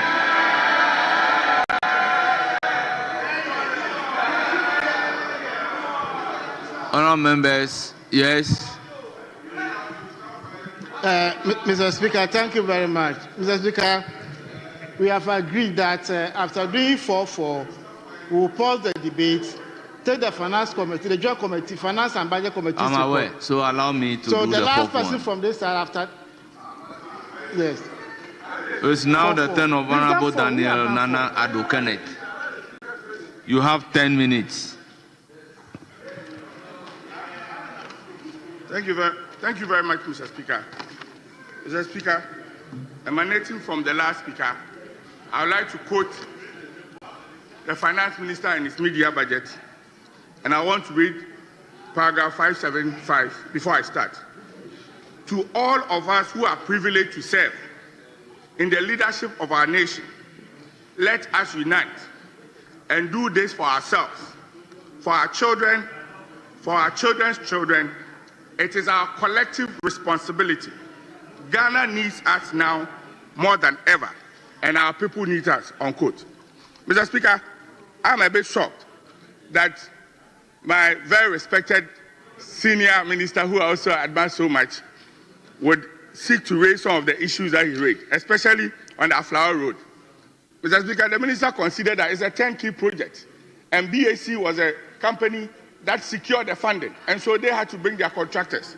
And so, Mr. Speaker, it is a bit factually inaccurate that BAC was just not a contracting firm. They secured the funding, and so they had to bring in their contractors. Mr. Speaker, on Swami Interchange, at the time that we left office, the contractor was on site. Rango company was on site. They never left site until we left office till they came in. So, Mr. Speaker, they came in to meet the contractor on site on the Swami Interchange project. Mr. Speaker, as I read, the finance minister called for unity. Calling for unity means that we want to bring everybody on board. And if projects, one of the major lamentations of this country is that successive governments tend to abandon projects that have been begun by the previous government. The project funding is not the political party in power's money. It is for Ghanaians. It's Ghanaians' money. And Mr. Speaker, for them to say that they are abandoning the ongoing Accra Kumasi Road, which is left with just 96 kilometers for dualization, and to do a new express road, for me, is a wastage of taxpayers' money. Because, Mr. Speaker, the minister himself listed the percentage performance of this road. And so, Mr. Speaker, why would we abandon a road that is left with only 96 kilometers dualization to complete and say that we are now going to do a whole new express road? Whilst Ghanaians are using those roads is not just leading to Ashanti region, it also links up north. And so, Mr. Speaker, if the finance minister is calling all of us to come on board and unite to save this country, then I think that my colleagues on the other side, who are the majority, overwhelming majority that Ghanaians have trust in them, should not go the path that successive government have gone by wasting the taxpayers' money. They should look at completing some of these projects. Mr. Speaker, I also want to associate with my earlier colleague speakers on our side. And Mr. Speaker, one of the major campaign message of the NDC government was providing of employment for the teeming unemployed youth of this country. Mr. Speaker, I want to be consistent. Right from the inception of this parliament and from the State of the Nation address to the budget reading, we have been consistent in talking about employment. Mr. Speaker, this budget sought to create that the big push, the Nkokon Kitinkiti project in the agri program, the Women Bank, and all these programs are programs that are coming to create employment. Mr. Speaker, the president came to this house and told the whole country that the finance minister, during the presentation of the budget, will bring the policy document for the 24-hour economy here so that we'll all get to know. Mr.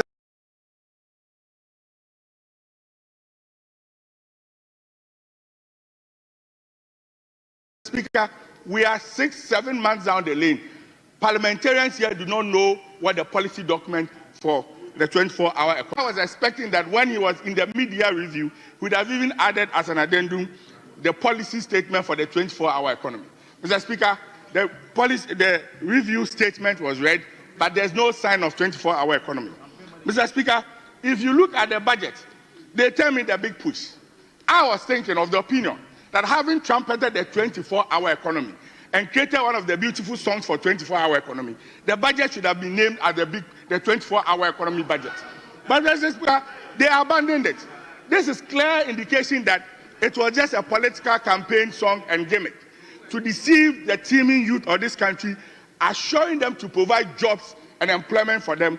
But coming here, they turn from the 24-hour economy and now have told us that their big push is only purely in infrastructure, and even that for this year, it is purely 100% on roads.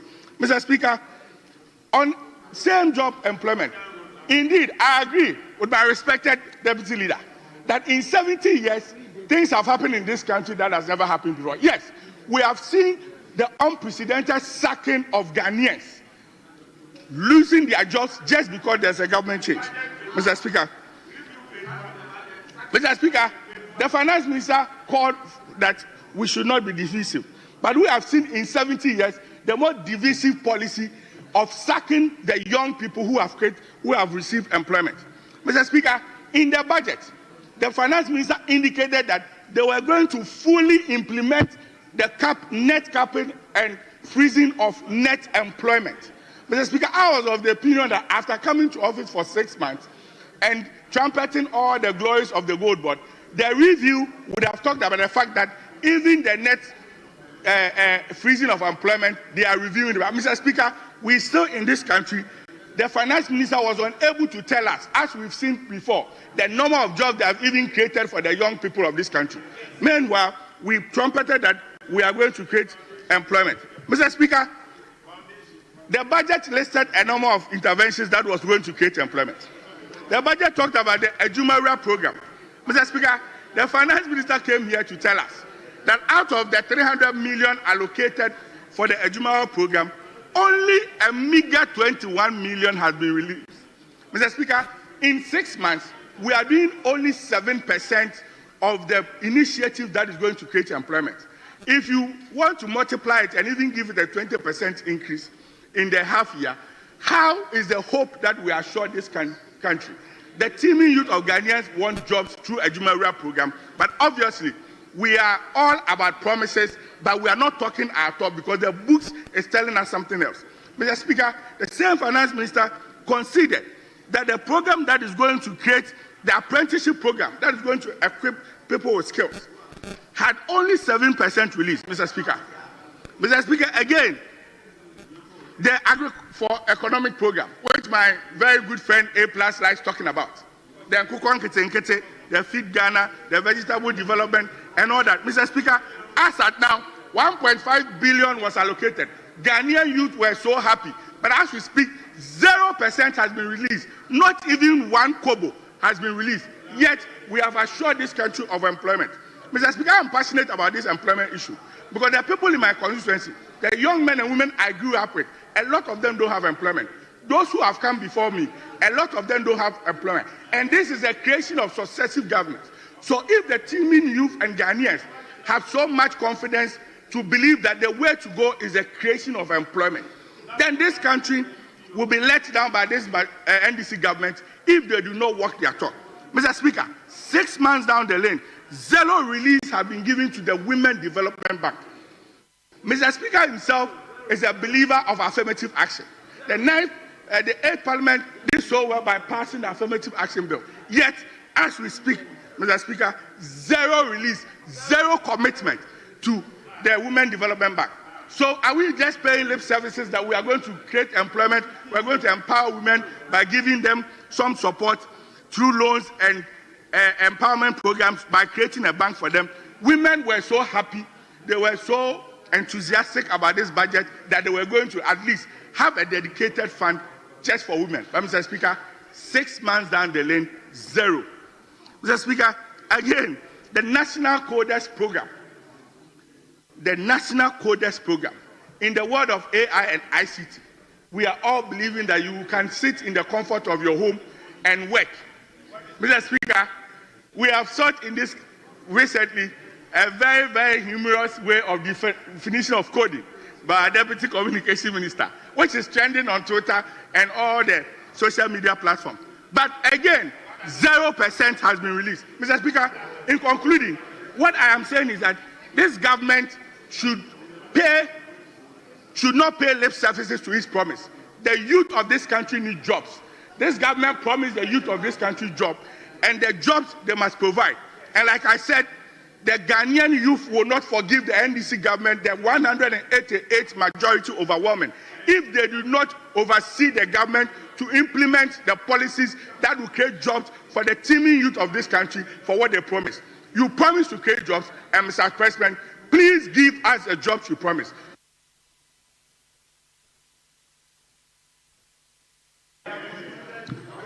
Honourable members, let's come to order paper at page 4. Motion.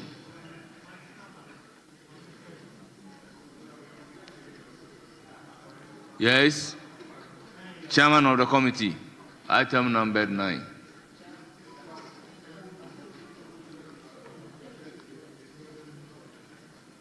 Item number 9, motion.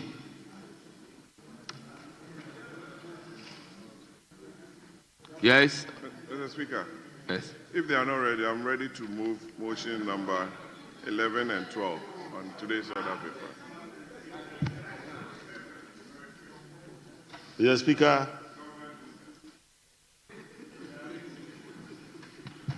I rise to move that notwithstanding the provisions of Standing Order 1041 of the Standing Orders, which requires that a motion shall not be debated until at least 2 sitting days have elapsed after the notice to move the motion is given. The motion for the adoption of the report of the Joint Committee on Budget and Finance on the request for multi-year commitment for the selected road projects under the Big Push program contained in the mid-year fiscal policy review of the 2025 budget statement and economic policy of the government of Ghana be moved today. I so move, Mr. Speaker. Honourable members, motion move. Any seconder?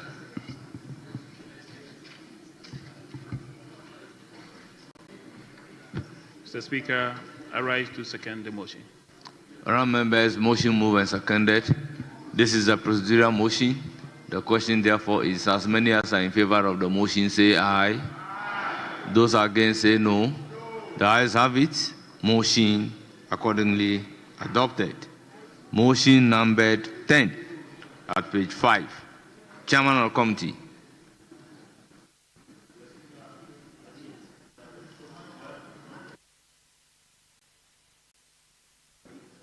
Yes, I move that this Honourable House adopts the report of the Joint Committee on Budget and Finance on the request for the multi-year commitments for the selected road projects under the Big Push program contained in the mid-year fiscal policy review of the 2025 budget statement and economic policy of the government of Ghana be moved now. Mr. Speaker, in so doing, I present the committee's report. Mr. Speaker, the mid-year policy review of the 2020 budget statement and economic policy of government was presented to this House by the Honourable Minister for Finance, Dr. Kesel Atoforsen, on Thursday, 24th July 2025, in accordance with Section 28 of the Public Financial Management Act 2016, Act 921, included in the mid-year fiscal policy review statement was a request by the Minister for Finance for the approval of multi-year commitments in accordance with Section 33 of the Public Financial Management Act 921. The Right Honourable Speaker referred the mid-year review statement to the Joint Committee on Budget and Finance on the same day, Thursday, 24th July 2025, for consideration and report. Mr. Speaker, the committee met and they were assisted by the Deputy Minister for Finance and the technical team from the ministry. Mr. Speaker, the minister had indicated in the budget that was passed in this House on 31st December 2025 that he intends to come back to this House for approval for multi-year commitment for the big push. The program is intended for the continuation of massive infrastructure projects, infrastructure development projects to boost growth and create sustainable jobs. Government accordingly programmed activities under the Big Push program as part of the expenditure to be incurred in the 2025 budget. The activities were captured in the 2025 budget statement as a multi-year expenditure. Mr. Speaker, Section 33 of the Public Financial Management Act states, Mr. Speaker, that a covered entity shall not enter into any agreement with financial commitment that binds the government of Ghana for more than one financial year or that results in a contingent liability except where the financial commitment or the contingent liability A is with the prior written approval of the Minister for Finance, which has come to be known as commencement certificate. B, that the transaction is authorized by Parliament in accordance with Article 181 of the Constitution, which here refers to transactions that are financed from foreign loans. But Section 2 instructively says that Parliament may, in annual budget, authorize a covered entity to make a multi-year expenditure commitment, and where Parliament so authorizes, the annual budget shall indicate the commitment approved for the financial year and the approved multi-year commitment. Mr. Speaker, the intent of this is that before the government can proceed to implement the budget in relation to matters that give rise to multi-year expenditures, that particular budget should be approved. Mr. Speaker, the minority on the other side were of the view that the terms and conditions of the loans that will be pursuant to this approval should have been presented to this House. But of course, the majority was of the view that the Section 33(2) did not intend that when you are approving the budget, you would have any agreement to approve, and that we are not approving loans of international nature which will require approval under Article 181. And therefore, this is purely in line with the provisions of Section 33(2) and therefore properly situated. But Mr. Speaker, we also noticed that the request itself is properly situated because the minister, in moving the main budget, indicated that he will be spending 13.8 billion in 2025 on multi-year commitments. He will spend 17 billion in 2026. He will spend 19.2 billion in 2027, and he will spend 21.2 billion in 2028. And therefore, the various commitments were already approved in the budget, but the specific lists were not attached. And those lists have now been made available under this request. But Mr. Speaker, we want to indicate that the big push is for specific years. So for 2025, we have dedicated the big push to the road sector. So you cannot be talking about a hospital in Ashanti region and claim that they have been deceived, because the big push is not only 2025. In doing so, I have the right to make comments. I have the right to make comments in presenting the report. Mr. Speaker, the transactions that have been approved, to address the chair. The transactions that have been approved of 13.8 billion is for road sector and not hospital. So road sector is being approved this year.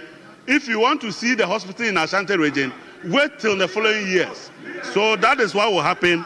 You see, they are uncomfortable when you catch them. When they do propaganda and you catch them, then they are running away. Mr. Speaker, in presenting my report, I have the right to make comments. And my comments are to the effect. Mr. Speaker, I'll request the Hazard Department to capture my report as fully read in this House. When it gets to your turn, but in doing so, Mr. Speaker, I would like to make comments that reflect this arrangement. And I'm saying that nobody is deceiving Ashanti region. Ashanti region will be delivered that hospital, and it is not this year. In any case, the entire amount that was approved for Big Push amount to 71 billion Ghana cedis. What we are approving here today is 13.8 billion. And therefore, you should restrict yourself to projects identified under the 13.8 billion. It doesn't mean that other projects will not be done. Wait until we bring the projects for next year, and then you will find out whether we are doing that or not. Mr. Speaker, the minister indicated to us at committee that when they were presenting the list of projects, 3 specific projects under the Big Push were inadvertently omitted. And therefore, he sought permission to include them in the list that was presented, and that the total will not exceed the 13.8 billion program under the Big Push for 2025. These projects are the construction of the 3rd Ring Road, Tamale Phase 1, the construction of the 3rd Ring Road, Tamale Phase 2, and the construction of the 3rd Ring Road, Tamale Phase 3.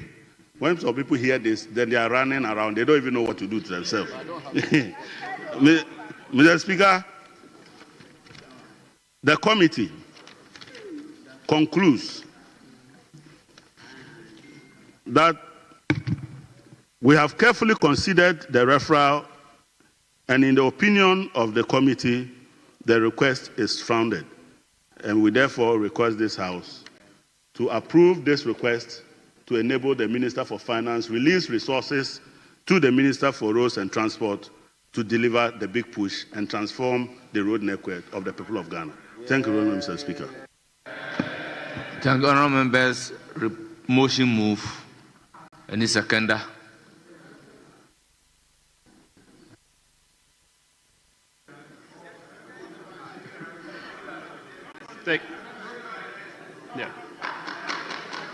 Thank you. Let's Mr. have some Speaker. order. Mr. Speaker, I rise to second the motion. In doing so, I would like to comment.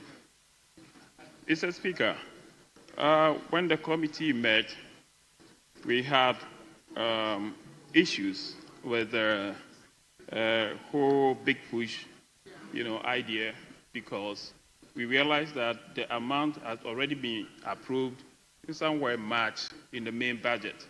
So it was something we needed to consider. And then what needed to be considered was the list of projects. Then committee members asked the minister the values for those listed projects, because the committee couldn't approve names and the names of roads and kilometers without the values. But we were assured that they are now going through the procurement processes, so after which they will come back to the House for approval. Mr. Speaker, I think by using the application of the PFMA Act, it is the right thing to do. And that I would advise that the finance minister, going forward, should refer all multi-year projects to this House for approval. This is something that will actually help the House and also the taxpayers, so that corruption will go down in the various entities. Mr. Speaker, now I was wondering the criteria for selecting these roads. The criteria for selecting these roads. Now you look at them, we had a colleague here yesterday pushing hard for the roads to be constructed. Mr. Speaker, it looked as if these roads were selected in certain constituencies to favor the majority. Because in the eastern region, Mr. Speaker, we had only 2 roads. And ask me where those roads are located. They are located in the constituency of the Deputy Finance Minister, being Esujamai. So, with the 33 constituencies in Eastern Region, the only 2 roads were allocated to the minister's constituency. Mr. Speaker, I find it hard to understand, but as the road minister is here, he knows that there are a lot of roads that need to be considered. So I still question the criteria for selecting those roads. Mr. Speaker, now I was also thinking about the fact that the 70, like his ministers, they said the 13.8 billion, if it shall be approved, the selected roads are going to be constructed. It's fine. We are still waiting to see if the minister, whatever values that will come, will conform to the allocated budget. That is why we expect them to come back. Now, another thing is the DRIP, because these roads are not enough for members. Members keep asking for roads, because road issue has been the biggest challenge in this country. Every MP is looking for roads in the constituency. Now, we have the DRIP. The MPP government purchased those equipment to make roads motorable. And I remember on the committee where we had the now road minister as a ranking, all he kept pushing was that, minister, it's not about doing asphalt. It's about making the roads motorable. Now, my question is that, how are we going to make all roads motorable? Because with this big push, it can't solve all the road issues in this country. The DRIP that we purchased, the DRIP that the MPP government supply materials and fuel, now they are all being packed. We don't know when they are going to be put into use. So I would advise that the minister consider the usage of the DRIP to make most roads motorable, because the government... So, I think that was even going to be bigger than the big push, because with the DRIP, every district had the equipment to do their own roads or make their roads motorable. Every district in Ghana had one. I don't think the big push is covering every district in Ghana. That's why I said, even in the Eastern region, where you have only 2 roads selected in Eastern region for the first phase, yet you have the DRIPs. So I plead with the minister to use the DRIP in fixing most of the roads in the country. And also plead with him that there is a constituency called Kede, where we also have roads to be constructed. So in the second phase, you try to consider the Kede to Esiom road for me, minister, and you also try to do the Otumi to Abrem road for me. Thank you, Mr. Speaker.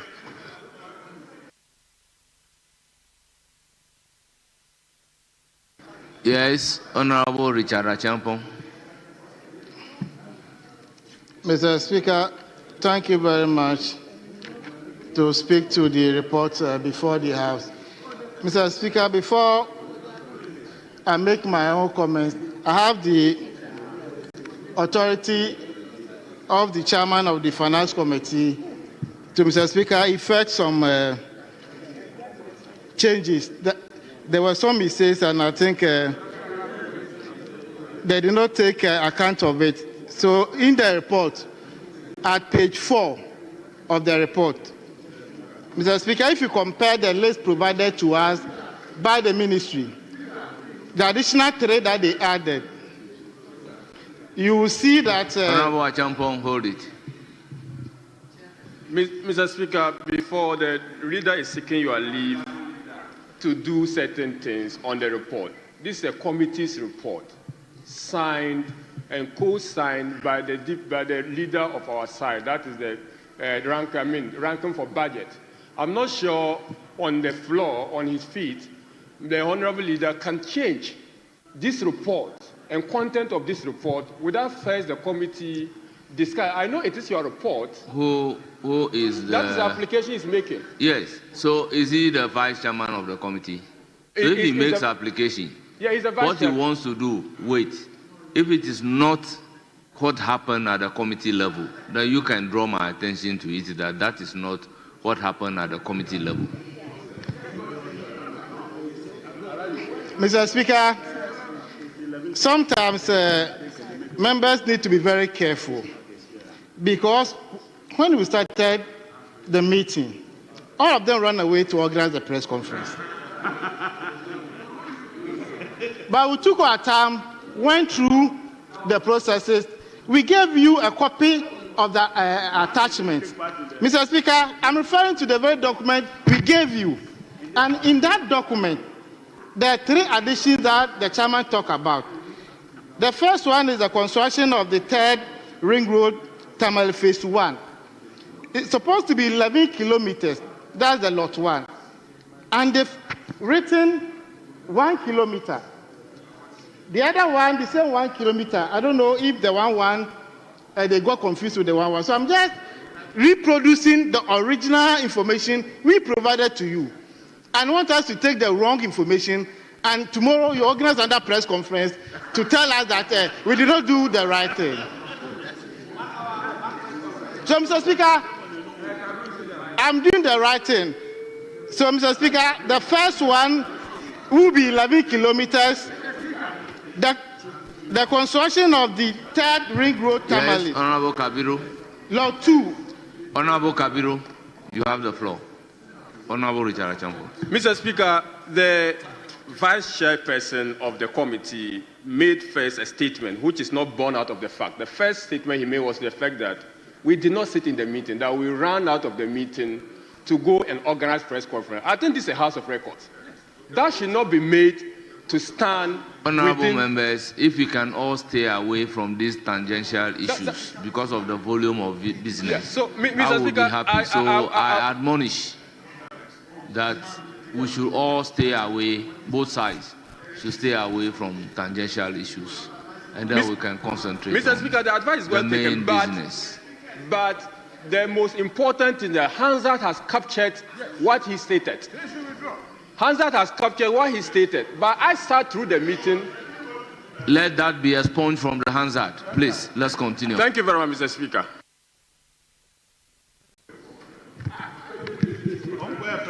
So, Mr. Speaker, the Phase 1, Phase 2, and Phase 3 of the construction of the 3rd Ring Road Tamale should read 11 kilometers each. It's not 1 kilometer.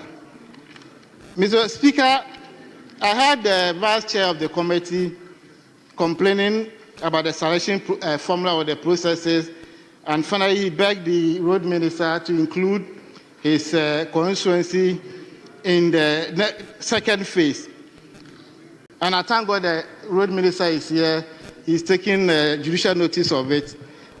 The big push is not ending in 2025. The 2025 allocation is 13.75 billion. And then 2026 is 17 billion. 27 is 19.24 billion.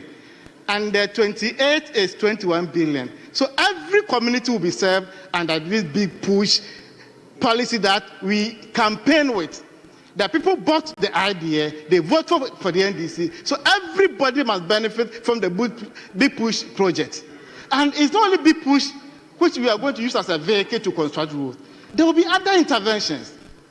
The minister said it here, that about 261 districts will get a 10-kilometer project that he talked about. So nobody will be neglected, including all of you here. It doesn't matter, either you supported the NDC, you voted for it. No, we are talking about Ghana. We are resetting Ghana. So by the end of the day, you come back and say, NDC said it, and they've done it. So the only thing we need from you guys is to support us. We have the 4-year mandate to lead this country, to reset this country. The mess created by the former administration is what we are dealing with. So Mr. Speaker, and if you check through the budget, we are financing this under domestic financing. Because, Mr. Speaker, if you check our debt portfolios, by the end of 2016, Mr. Speaker, our debt stood at 120 billion Ghana cedis. End of 2020, it rose to 315 billion Ghana cedis. Why do you want to interrupt the debate? Mr. Speaker, the leader of the committee, the vice chair of the committee, has made a statement again. You've advised and admonished us saying that we should avoid certain comments that are not based on the facts, and that will probably invoke further debate. Mr. Speaker, he stated that. So, honourable member, you will have your time to debate. No, take note, and then when you are coming to debate, you can draw the attention of the House to those things. Order 122 is very clear as to how a debate is supposed to be interrupted. So take note. Mr. Speaker, thank you very much. I'm surprised for a government to take inflation to 54%, ended at 23%, and now we're talking about 13%. I don't want to talk about it. What is that? Mr. Speaker, like I was saying, 2016, the debt portfolio was 120 billion Ghana cedis. By end of 2020, it rose to 315 billion Ghana cedis. 21, 362 billion Ghana cedis. 2022, 448 billion Ghana cedis. 2023, 610 billion Ghana cedis. And 2024, 726 billion Ghana cedis. But within 6 months, Mr. Speaker, we brought it to 613 billion Ghana cedis. So if we say we are financing the big push under domestic financing so that we will not put more burden on our national debt, if you don't want to support this, what again do you want to support? Because the debt to GDP ratio has come down from 80.4% to 43.8%. This is the prudent way of managing an economy. So when people hear about big push, they think it's a big elephant which is chasing them and they want to run to the bush. No. This is a policy. This is a program that is going to help deliver some road infrastructure within the 2-year period for all of us. So, Mr. Speaker, there are some issues that we should have gotten some indicative numbers to know that this will cost A, B, C, D. And rely on Section 33(4) of the PFMA Act that we all passed in 2016. They are now going to award the contract. They've not awarded the contract. They've not done anything to suggest that by the end of the day, this road will cost us 1 billion Ghana cedis. How can we give you those numbers? But already, Mr. Speaker, we have approved the global sum in the 2025 budget. All of us approve it. So we thank the minister and the government for even bringing this information back to the House for approval. They could have gone ahead and done whatever they wanted to do with it. We take loans and budget support. By the end of the day, we don't even see what we use that money for. So this is a transparent government giving fresh to what the two of us approved in the 2025 budget.